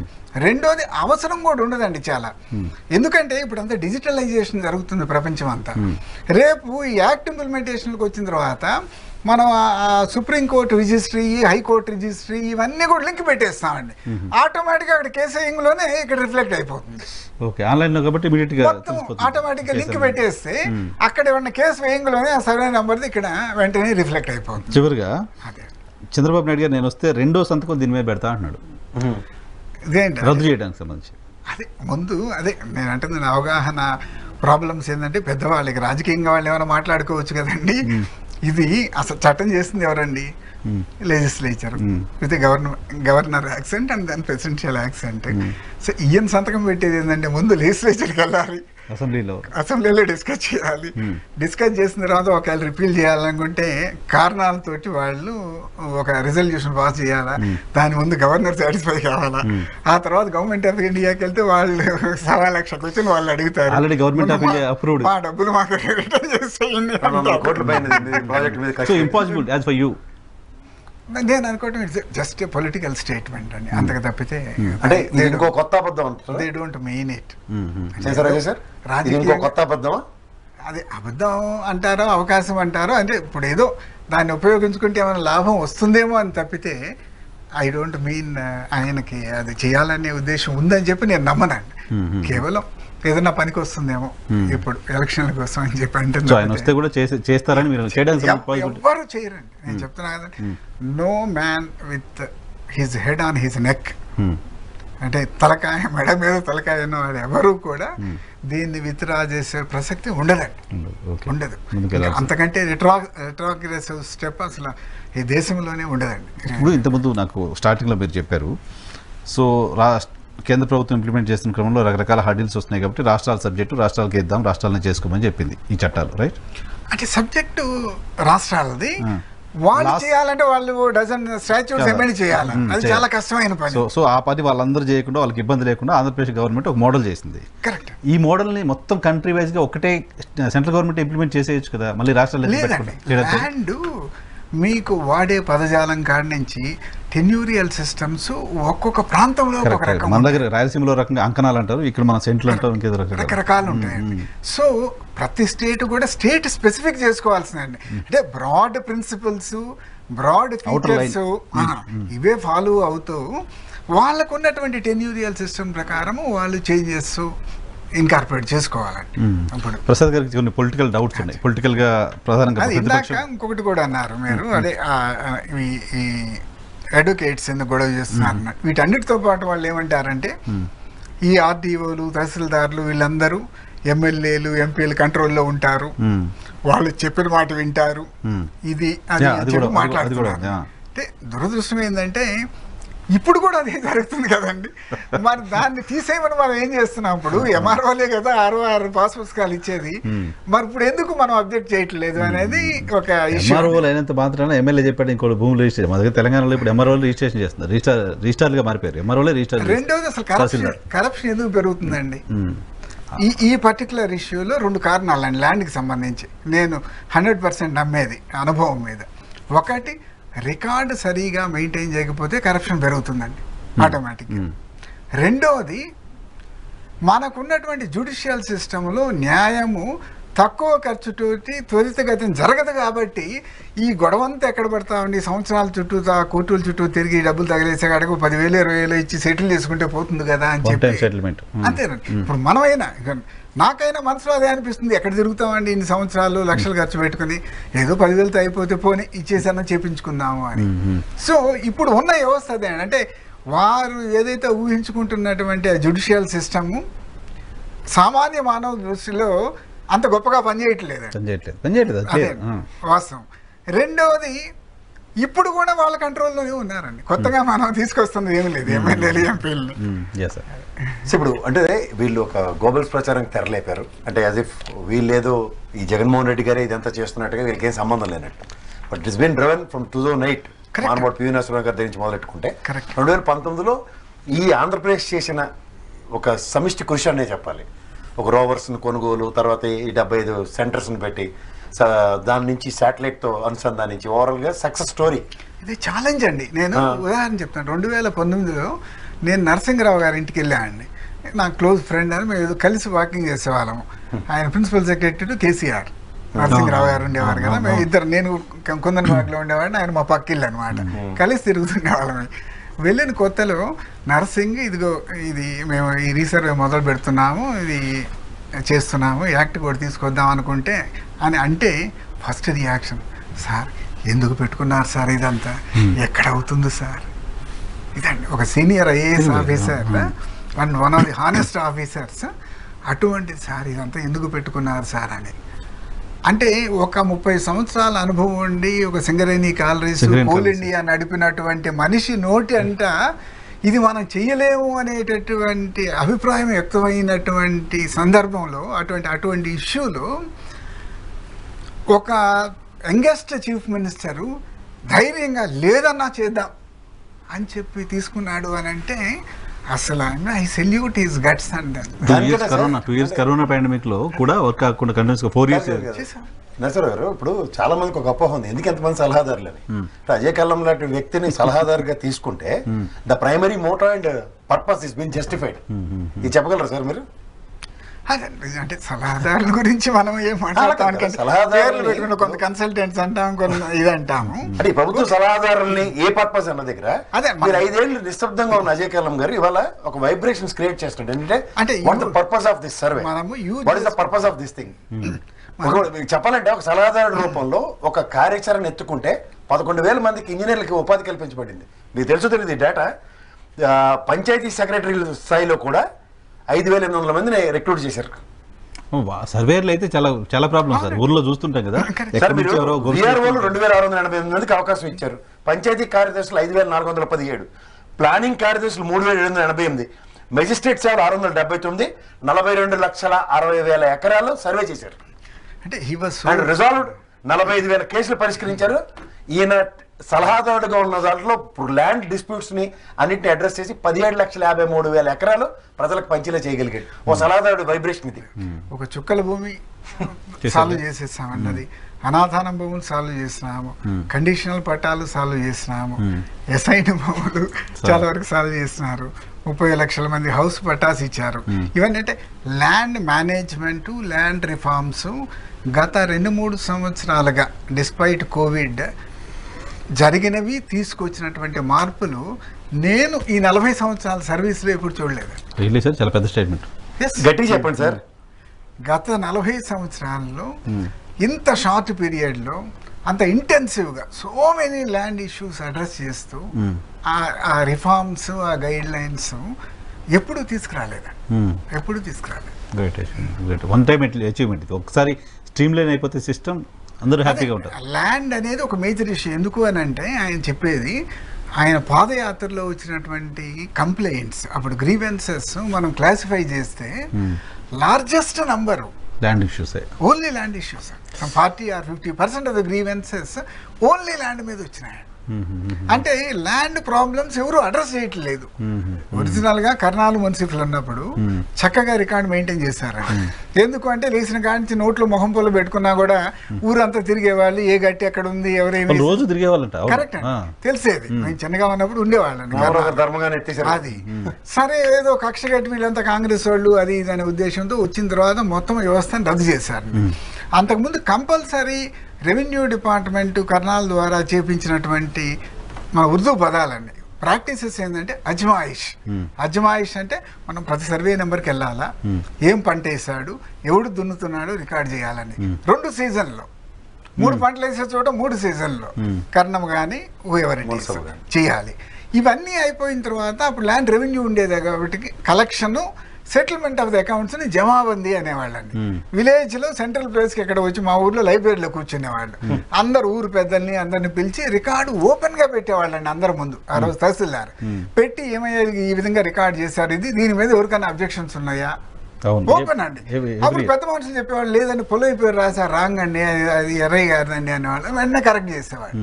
చేసి ఆ డబ్బులు రెవెన్యూ ఏదో కట్టించుకునే వాళ్ళు రసీదులు ఇచ్చేవాళ్ళండి, ఎవిడెన్స్ దున్నినట్లు. ఇప్పుడు అసలు అది పోయిన తర్వాత రసీదు కూడా ఎత్తేసామండి. ఈరోజు ఆ భూమి నా దగ్గర ఉందా, నేను దున్నుతున్నాను అంటానికి ఎవిడెన్సే లేదండి, కంప్లీట్గా ఎత్తేసాం. అట్లా వ్యవస్థని అంటే ల్యాండ్ రికార్డ్ మెయింటెనెన్స్ వ్యవస్థని, విలేజ్ అకౌంట్స్ని పాడు చేశారండి ఒక దెబ్బతోటి. అప్పుడే మేము ఉద్యోగంలో చేరింది 83లో అండి. సో మేము ఆ వ్యవస్థ ఈ వ్యవస్థ రెండు చూస్తున్నాం, ఎందుకంటే ప్రాక్టికల్గా వచ్చేసరికి 85 అయింది. నాశనం చేశారు. చేసిన తర్వాత మీరు ఒక సబ్స్టిట్యూట్ పెట్టాలి కదండి, 10 సంవత్సరాల పాటు దిక్కు దివానా లేదా, 2007 ఎప్పుడు దాంట్లో దాన్ని ఇంకా చూసిన వాళ్ళు లేరు. రద్దు చేసిన తర్వాత మళ్ళీ కొత్త సిస్టమ్ సబ్స్టిట్యూట్ లేదండి. ఇక ఏదో ఆర్ఐలు అన్నారు, అసలు కొంతమందికి గ్రామాల్లో ఎవరున్నారండి, ఎవరు లేరు కదా. గ్రామాల్లో ఉండి చూసుకునే వాళ్ళు లేరు. అన్ని కలిపి ఏదో 4-5 గ్రామాలకు కలిపి ఏదో ఆర్ఐ ఎవరినో పెట్టేవాళ్ళు. వాడు వచ్చి అసలు ఒక బౌండరీలే తెలియదు, ఏమి చూస్తాడు. సో అసలు అజమాయిష్ అనేది పోయిందండి వ్యవస్థలో. ఆ తర్వాత అలా అలా క్షీణిస్తూ పోయిందండి. దాని ఇంపార్టెన్స్ తెలిసిన వాళ్ళ మీద అంటే వ్యక్తిగతంగా ఒకళ్ళు, నేను వెస్ట్ గోదావరి కలెక్టర్గా ఉన్నప్పుడు 91, 92, 93, 92లో నేను మొత్తం అజమాయిషి చేయించానండి, మళ్ళీ జిల్లా మొత్తం. ఎందుకు, అది గవర్నమెంట్ ప్రోగ్రామ్ కాదండి. నాకు ఇది పోతే అసలు గందరగోళం అయిపోతాయి రికార్డ్స్ అని చెప్పి నేను ప్రతి సీనియర్ ఆఫీసర్ కూడా, నేను ఒక సొంత ఎల్జీ పాడు అని భీమవరం దగ్గర తీసుకున్నాను, 4,000 ఎకరాలు నేను చేశాను అజమాయిష్. అట్లా ప్రతి సీనియర్ ఆఫీసర్కి ఇచ్చి ప్రతి ఒక్కరిని ఇన్వాల్వ్ చేసి అజమాయిష్ చేయించామండి. అజమాయిష్ అనేది మర్చిపోయారు. తర్వాత అసలు మన రాజశేఖర రెడ్డి గారు వచ్చి మళ్ళీ విఆర్ఓల్ని అది రిక్రూట్, మళ్ళీ దాంట్లో కూడా క్వాలిఫికేషన్ అవి చూడకుండా ఎవరిని పడితే వాడిని పెట్టేశారండి. అందరిలో డ్రైవర్లు వచ్చారు, అటెండర్లు వచ్చారు, అందరు తెలియదు. సో దాని ఫలితం రాలేదండి. ఫస్ట్ టైము వీరి పుణ్యమా అంటూ విలేజ్ సెక్రటేరియట్ పెట్టి మామూలుగా ఫుల్ ప్లేడ్జ్డ్ మనం ఫంక్షనరీస్ని విలేజ్లో పెట్టగలిగినామండి. ఆ రోజు కూడా ఆయన గొప్పతనం అండి, ఎక్కడ ఇన్వాల్వ్ చేయాలి. ఇదే కనుక అమూల్ డైరీకి చేస్తే కురియన్ అంటారు, ఇదే వ్యవసాయ క్షేత్రం చేస్తే స్వామినాథన్ అంటారు. ఈ అజయ్ కల్లం ఏమన్నారు, అలా అని కాదండి, అట్లా వారు లేకపోతే అసలు మనం ఏం చేయగలం. సార్ మీకు ఎప్పుడైనా సరే 2007లో ఈ భూ పరిరక్షణ అనేది రాజశేఖర రెడ్డి గారు ఎత్తుకున్నారు. విఆర్ఓ వ్యవస్థ రిక్రూట్ చేయగలరు, కానీ ఒక కొడుగ్గా Jaganmohan Reddy reformer will think in different passion. అవునండి, ఆ ప్యాషనేషన్ ఉన్న వ్యక్తిని ఐడెంటిఫై చేశాడు ఫస్ట్ ఒక సలహాదారుడిగా ఆయన అజయ్ కల్లం. తర్వాత డ్రైవింగ్ ఫ్యాక్టర్స్ ఇచ్చాడు అతనికి డ్రైవ్ చేయడానికి. సో అప్పుడు ఆయన సెక్రటేరియట్ రిక్రూట్ చేశాడు, ట్రైనింగ్ ఇవ్వగలిగాడు. అదే సెక్రటేరియట్ రిక్రూట్మెంట్ అప్పుడు కూడా సరే ఆయన అన్నా విలేజ్ సెక్రటేరియట్స్ సరే అనుకున్నాము, చేసాము. నేను సరే ఎందుకు సార్ మనం తగ్గిద్దాము, 4 సరిపోతారు అంటే, లేదన్నా నేను మాట ఇచ్చాను, గ్రామానికి 10 ఉద్యోగాలు ఇస్తాను మాట ఇచ్చాను. ఆ 10 ఎవరనేది నువ్వు డిసైడ్ చేయి, అంతేగాని 10కి తగ్గిస్తే నేను ఊరుకోను. 10 ఉండాల్సిందే, కమిట్మెంట్. నేను ప్రజలకు 4 ఏళ్ళు బట్టి మీరు ఎందుకు సార్ ఇవన్నీ చెప్పలేదు? అంటే వాళ్ళు ఒక నెగిటివ్ ని డెవలప్ చేస్తారు కానీ ఒరిజినాలిటీ బయటకు రాదా? మనకు వాళ్ళకి తెలియదు అనుకోవట్లేదండి. ఇటువంటి విష ప్రచారము దీని మీద ఇప్పుడు మొదలు పెట్టారు తప్పితే, ఈ ప్రచారం జరగడం అనేది పొలిటికల్ గా సరే అడ్వాంటేజ్ ఎవరికి డిసడ్వాంటేజ్ ఎవరికి పక్కన పెడితే ప్రజలకు ఒక అవగాహన రావడానికి పనికొస్తుంది చాలా అండి. ఇప్పుడు దీన్ని మేమే అవేర్నెస్, నేను చాలా పాంప్లెట్లు ప్రింట్ చేసామండి, 4-5 రకాల పాంప్లెట్స్. దీని మీద 137, 147 క్వశ్చన్లతోటి FAQs, ఏది క్వశ్చన్ దీని మీద మనకు ఆన్సర్స్ ఉన్నాయండి. సో మీ దగ్గర ఉన్నాయి కదా, అవి ఉన్నాయి. అవన్నీ తయారు చేసి పంచుతున్నాము. బట్ మేమైతే ఫేజ్ అండ్ మ్యాన్లో ముందు రెవెన్యూ వాళ్ళని ఎడ్యుకేట్ చేద్దాము, దీన్ని ఇంప్లిమెంట్ చేసేది వాళ్ళు, అంటే గవర్నమెంట్ ఎంప్లాయీస్ని ఎడ్యుకేట్ చేద్దాము, వీళ్ళని ఎడ్యుకేట్ చేసిన తర్వాత రైతుల దగ్గరికి వెళ్దాము అనే ఉద్దేశంతో చేసి చాలా అక్కడక్కడ మీటింగ్ ఈ మధ్య శ్రీకాకుళంలో పెట్టినాము దీని మీద. అలా అక్కడక్కడ కడప, కర్నూలు అక్కడక్కడ మీటింగులు పెట్టి ఆ లిమిటెడ్ అంటే people who are involved in this process వాళ్ళని ఎడ్యుకేట్ చేస్తూ పోతూ ఉన్నామండి. ముందు వీళ్ళు ఎడ్యుకేట్ అయితే తర్వాత ప్రజల్ని ఎడ్యుకేట్ చేయడానికి ఈ మొత్తం సిస్టమ్ని ఎస్టాబ్లిష్ చేస్తున్న పర్సన్గా, దీనిలో ఇన్వాల్వ్ అయిన వాళ్ళుగా ప్రజలకు ఒక అథెంటేటివ్గా మీరు ఆందోళన చెందాల్సిన అవసరం లేదు అని ఒక మాట చెప్పాల్సి వస్తే ఏం చెప్తారు సార్? అబ్సల్యూట్. అంటే నేను అంటున్నానండి, ఇంతకంటే మీ భూమికి భద్రత, పూర్తి భద్రత ఇచ్చేటటువంటి మార్గం ఇంకొకటి లేదండి. దీంతో మీకు అబ్సల్యూట్గా మీ భూమి జోలికి రాబోయే 100 సంవత్సరాల వరకు కూడా ఆ భూమిని తాకే అవకాశం లేని విధంగా మీ భూమికి భద్రత కలిగిస్తున్నారు, చట్ట భద్రత కల్పిస్తున్నారు. With government guarantee. దాని మీ భూమి వెనక గవర్నమెంట్ నుంచి ఉంటుంది, ఇది మీ భూమి అని చెప్పడానికి. అటువంటి భద్రత ఇచ్చేటటువంటి చట్టం అండి ఇది. దీన్ని అందరూ కూడా కళ్ళు మూసుకుని మనం వెల్కమ్ చేయొచ్చు. ఐ కెన్ గ్యారంటీ అనమాట. దీని వలన మంచి తప్పితే ఎవరికి 0.1% నష్టం కూడా జరిగే అవకాశం లేదు. ఇటువంటి మంచి చర్యల వలన నష్టపోయే వాళ్ళే ఎవరో కొంతమంది అడ్వకేట్ కమ్యూనిటీ కావచ్చు, ఇంకోళ్ళు కావచ్చు, వాళ్ళు మాత్రమే దీని మీద విషప్రచారం చేస్తున్నారు తప్పితే బేసికల్గా ఇంకెవరూ లేదు. మనము ఇంత చట్టం తీసుకోవడం కాదండి, దేశం అంతా కూడా మన వెనక నడుస్తుందండి. ఈ పర్టికులర్ విషయంలో దేశం మొత్తం కూడా మన వెనక నడుస్తుంది, నడవాల్సిందే అండి. ఓకే, ఇప్పుడు ఈ చట్టం వస్తే భూములన్నీ జగన్మోహన్ రెడ్డి జేబులోకి వెళ్ళవు, ఎవరి జేబులో వాళ్ళ భూములు భద్రంగా ఉంటాయి. ఆయన ఏం చేసుకుంటారండి మీ భూములు తీసుకుని? 17,50,000 ఎకరాల భూమి పంచినోడు ఈ భూమి ఏం చేసుకుంటాడు ఆయన? సార్ 100 సంవత్సరాల క్రితం సర్వే చేసిన ఈ ఉదంతంలో 100 సంవత్సరాలు సురక్షితంగా ఉండడానికి సర్వే చేశారు. కరెక్ట్. అది ఎవరాస్తే ఆడి దగ్గర ఉండడానికి. మీకు 27 లక్షల ఎకరాలు ఇప్పుడు ఫ్రీ హోల్డ్ చేస్తున్నారు అసైన్మెంట్ ల్యాండ్. 31 లక్షల హౌస్ పట్టాలు ఇచ్చారు. 3 లక్షల ఎకరాల చుక్కల భూములను బయటకు తీశారు. అనాదానము తర్వాత కండిషనల్ పట్టాలు దాదాపు 1 లక్ష ఎకరాలు తీశారు. ఇన్ని మీకు అంటే పూర్తి హక్కులు మీకు ఇస్తున్నాయి. మీకు ఇప్పటివరకు హక్కులు లేవు ఆ చుక్కల భూముల మీకు ఇస్తుంటే 10 సంవత్సరాల తర్వాత వాళ్ళకి సొంతం చేసి అమ్ముకుని హక్కు ఇస్తున్నారు.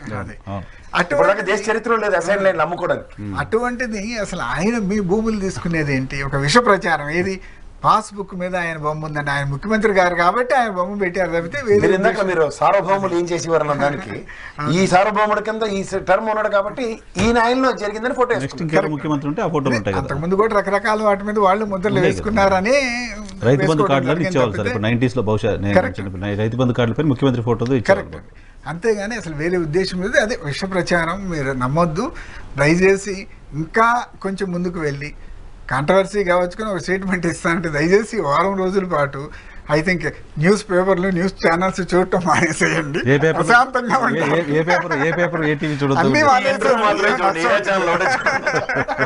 సరే సోషల్ మీడియా అట్లీస్ట్ వేరే ఛానల్స్ ఉన్నాయి అనుకోండి. మిగతావి కొంచెం అనవసరంగా మనకి బీపీ పెంచుకోవటం, ఇప్పుడు వెన్నుపోటు ప్రాతిపదిక మీద చంద్రబాబు నాయుడు రాజకీయ ప్రస్థానం అన్నది అపవాదుని ఇవాళ నరేంద్ర మోడీకి కూడా వెన్నుపోటు పడడానికి ఈ ప్రస్థానాన్ని ఉపయోగించుకుంటున్నాడు. చట్టాన్ని వ్యతిరేకించడం అంటే ఎన్డీఏ ప్రభుత్వాన్ని మోదీ గారిని వ్యతిరేకించడమే కదా. ఆబ్వియస్ గా అంతే కదండి. ప్రైమరీ మోటివ్ ఆఫ్ పొత్తుని డిజానర్ చేస్తున్నాడు ఆయన. కరెక్ట్. అటు యూపీఏ కాంగ్రెస్ పాలసీ వ్యతిరేకమే, బీజేపీ పాలసీ వ్యతిరేకమే. ఇక అన్ని అంటే ఇప్పుడు చేసే రాష్ట్రాలు అన్ని పాలసీలు అందరికీ అందరూ తప్పనే కదండి మనం చెప్తుంది. అది ఏంటో కూడా 2008లో పాలసీని డిజైన్ చేసిన మన్మోహన్ సింగ్ గారిని ఆ లెగసీని ఫాలో అవుతుంది. బీయింగ్ సెంట్రల్ గవర్నమెంట్ ఫాలో అవ్వాల్సిందే కదా. ఇంకొకటి but he is not following it. ఇందాకేదో జిరాక్స్ కాపీలు అన్నారు, అసలు దీనికి సంబంధం లేదండి, ఇది వేరే విషయం. అది ఇంకా దారుణం ఏంటంటే మనకు రిజిస్ట్రేషన్ ప్రాసెస్ ఇప్పుడు స్టాంప్ పేపర్ల ఆధారంగా జరుగుతుందండి. ఈ స్టాంప్ పేపర్లలో మనందరికీ తెలుసు తెలుగు స్కామ్ జరిగింది. ఆయన యాదవ్ గారు ఎవరు, ఆయన ఎగ్జాక్ట్లీ వాళ్ళందరూ గవర్నమెంట్ లోనండి పెద్ద స్కామ్ జరిగింది. ఆ స్కామ్ జరిగిన తర్వాత government of India stock holding కార్పొరేషన్కి ఒక రెస్పాన్సిబిలిటీ ఇచ్చిందండి. Stock holding corporation government of India corporation, public sector corporation.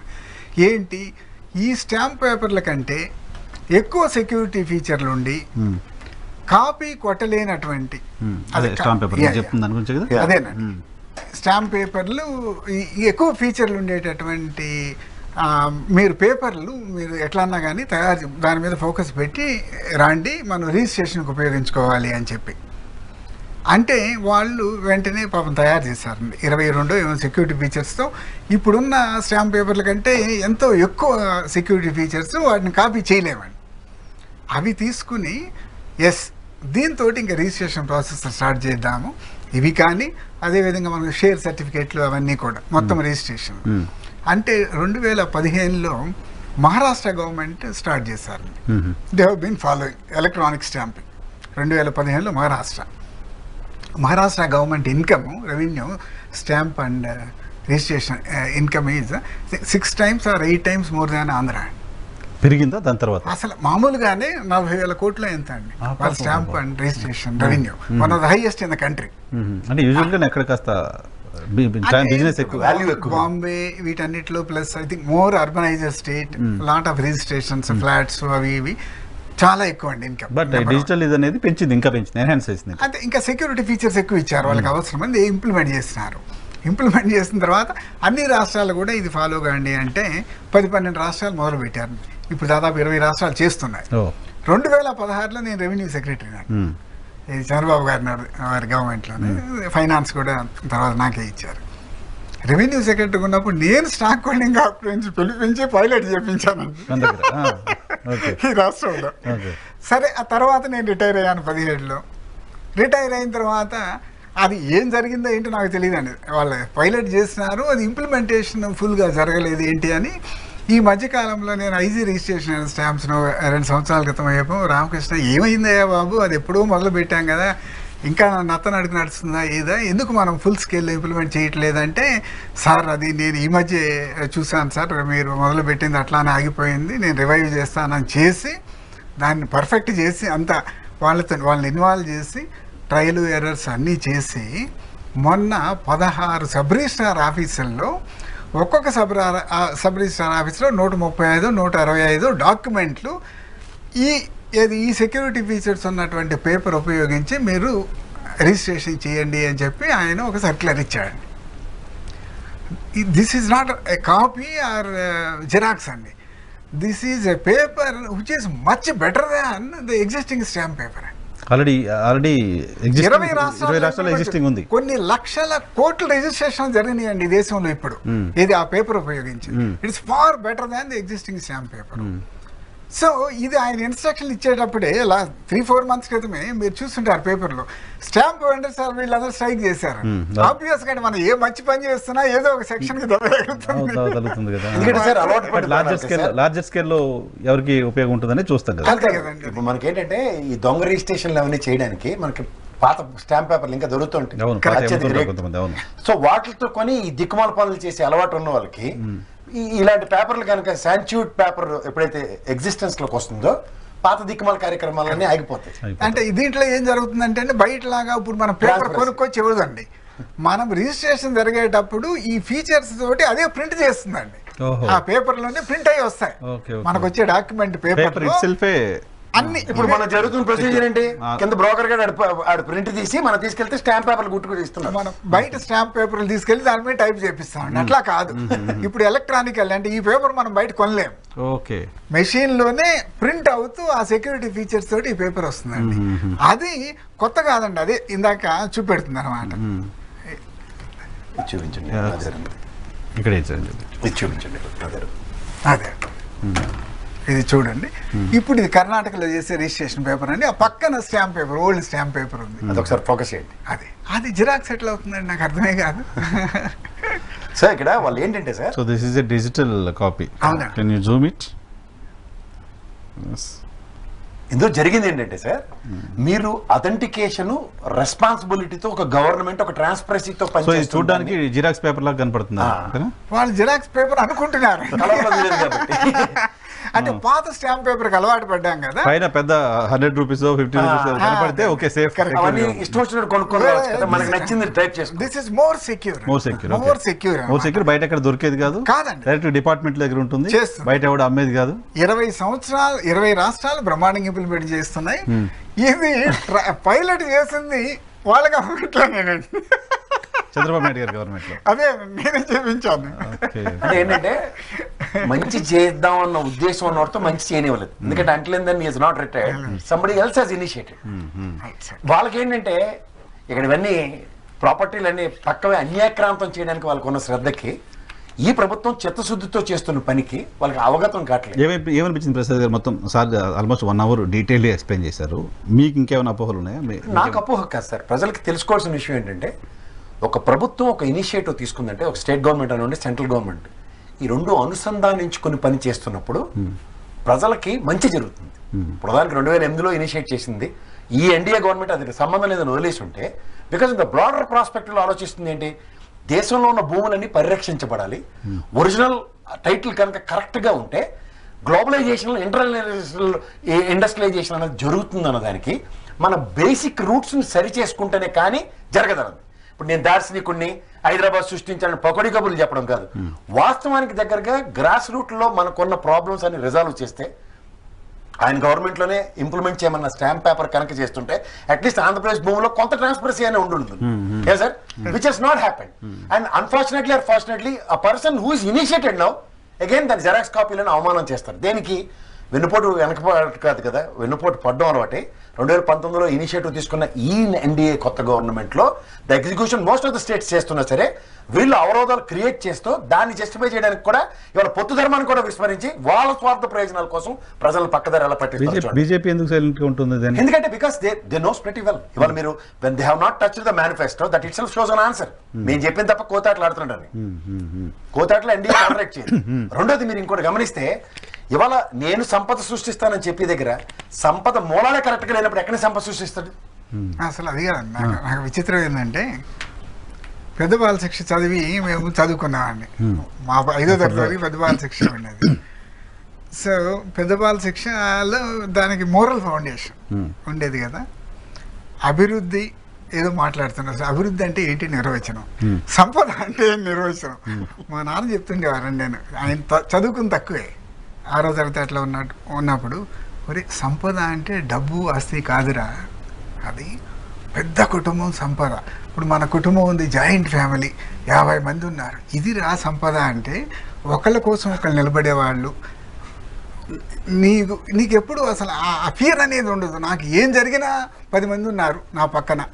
ఏది ఆర్థిక ప్రాబ్లం కావచ్చు, ఆరోగ్య ప్రాబ్లం కావచ్చు, ఇంకోటి కావచ్చు. సంపద అంటే అది అని చెప్పి ఆ రోజు పెద్ద బాల శిక్షలో చెప్తుండేవాళ్ళండి. ఇది నాకు బాగా గుర్తనమాట. సో సంపద డెఫినేషన్ మార్చేస్తున్నాము. సంపద అంటే డబ్బు అనే పద్ధతిలో డెఫినేషన్ మార్చేస్తున్నాము. నిజంగా సంపద ఎవరు క్రియేట్ చేస్తున్నారండి ఈరోజు? ఎవరైతే అందరినీ విద్యలో క్వాలిఫై అంటే స్కిల్స్ ఇచ్చి చక్కటి క్వాలిటీ ఎడ్యుకేషన్ ఇస్తున్నారో, మీరు సమాజానికి ఒక సంపద క్రియేట్ చేస్తున్నారు. అంతే కదా, మీరే చెప్తున్నారు కదా, చేపలు ఇస్తే ఏమవుతుంది, పట్టుకోవడం నేర్పాలని. అదే కదండి ఆయన చేస్తుంది. అదే ఆరోగ్యాన్ని కాపాడుతూ బ్రహ్మాండమైనటువంటి స్కిల్స్ ఏదైతే పిల్లలకు కావాలో ఇస్తున్నారో అని అంటే, అంతకంటే పెద్ద సంపద ఇంకేముంటుందో నాకు అర్థం కాదు. అంటే వీళ్ళు స్కిల్ డెవలప్మెంట్ లో దోపిడీ ఇల్లు లేని ఒక చిన్న ఫ్యామిలీకి వాడు ఇల్లు కట్టుకున్నాడంటే ఆ డెవలప్మెంటేగా. అంతే కదా, అంతే 31 లక్షల మంది ఇల్లు కట్టుకున్నారంటే 31 లక్షల కుటుంబాలు డెవలప్ అయినాయండి. 20 లక్షల మంది మన భవన నిర్మాణ కార్మికులకు ఉపాధి లేదని ఉద్యమం చేస్తాం అన్నోడికి 31 లక్షల కుటుంబాలకు సెంటర్ భూమి ఇచ్చి ఇల్లు కట్టిస్తారంటే ఉపాధి కల్పించినట్టే కదా. Socio economic and educational advancement of masses is what development అని చెప్పి చాలా మంది డిఫైన్ చేస్తారండి. సంపద అంటే డబ్బు కాదండి. సంపద అంటే మంచి కుటుంబం తయారు చేయడం, మంచి విద్యార్థులను సమాజానికి తయారు చేయడం, మంచి సమాజాన్ని తయారు చేయటం. ఆ విధంగా ఆ డైరెక్షన్లోనే ఇప్పుడున్న గవర్నమెంట్ వెళ్తుందని చెప్పి చూసిన వాళ్ళు అనుకోవాలండి. అభివృద్ధి అంటే మానవాభివృద్ధి, మానవాభివృద్ధి అంటే విద్యా వైద్యం. అంతే కదండి. ఇప్పుడు మహానుభావులు కొంతమంది చెప్పారు, దేశం అంటే మట్టి కాదు, దేశం అంటే మనుషులు. చదువుకునే నాన్నగారే చెప్పిన ఉదంతంలో ఆ రోజు సమాజ హితం కోరుకున్నవాడు ఎవడైతేనే నాతో పాటు నలుగురు అన్న దగ్గర ఇవాళ మనం చెప్పక్కర్లేదు. జగన్మోహన్ రెడ్డి గారికి ప్రజా ప్రతిస్పందన ఎలా ఉందో చూడండి. ఆ ప్రతిస్పందనే దట్ ఈస్ రెసిప్రొకేటివ్ యాటిట్యూడ్. ఎందుకంటే నెగిటివ్ క్యాంపెయిన్ ఏదో జరిగిపోతుంది, ఏదో అయిపోతుంది అనే క్యాంపెయిన్ మోర్ సౌండ్ క్రియేట్ చేస్తుంది.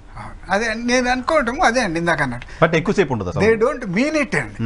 అది ఓన్లీ కేవలం ఎలక్షన్ కోసం వాళ్ళు దాన్ని వాళ్ళు నమ్ముతారు, దాన్ని వాళ్ళు ఫాలో అవుతారు నేను అనుకోను 80%. కేవలం ఎలక్షన్స్ కోసం. ఇప్పుడు సంగీత కచేరీకి వెళ్తారు, గులకరాలు డబ్బాలు వేసి కొంతసేపు ఆడించారు అనుకోండి, సౌండ్ అంటారు, వెళ్ళిపోతారు. తర్వాత ఏమవుతుంది? Thank you. యాడ్ చేస్తారు సార్ మీరు? ఇంకే యాడ్ అక్కర్లేదు. Thank you sir, thank you very much మాకు సమయం కేటాయించినందుకు. ఇది చాలా డీటెయిల్, చాలా వ్యాలిడ్ ఇన్ఫర్మేషన్ ఈరోజు మనకి అజయ్ కల్లం గారు చెప్పింది. ఈ ల్యాండ్ రిజిస్ట్రేషన్కి సంబంధించి, ల్యాండ్ టైటిలింగ్ యాక్ట్కి సంబంధించి ఎటువంటి ఆందోళన అవసరం లేదు, ఎటువంటి ఆందోళన పడాల్సిన అవసరం లేదు. ప్రపంచంలో 90 దేశాలు అమలు చేస్తున్న చట్టాన్ని, ఆ తరహా చట్టాన్ని ఆంధ్రప్రదేశ్ ప్రభుత్వం తీసుకొస్తుంది. ఆంధ్రప్రదేశ్ ప్రభుత్వం ఈ తరహా చట్టం తీసుకురావడానికి మోటో కేంద్ర ప్రభుత్వం, కేంద్రం ఇచ్చిన డైరెక్షన్స్. సో ఇటువంటి చట్టం తీసుకొస్తున్న ఆంధ్రప్రదేశ్ ప్రభుత్వాన్ని అప్రిషియేట్ చేయాలి. బయట దేశాల్లో ఉన్నవాళ్ళు, ఇతర ప్రాంతాల్లో ఉన్నవాళ్ళు ఆంధ్రప్రదేశ్ వేరే 90 దేశాలు తెచ్చిన చట్టాన్ని మన దగ్గర కూడా తెస్తుంది, ఫస్ట్ మన స్టేట్లో ఇంప్లిమెంట్ అవుతుంది అంటే దాన్ని ప్రోగ్రెసివ్గా పాజిటివ్గా తీసుకోవాలి తప్ప దీని మీద జరుగుతున్న దుష్ప్రచారాన్ని పట్టించుకోవాల్సిన అవసరం లేదు. ప్రతి ఒక్కరు భూమి సేఫ్గా ఉంటుంది, మీ భూమి మీ జేబులో ఉంటుంది అనేది అజయ్ కల్లం గారు ఇస్తున్న ఒక assurance. Thank you very much.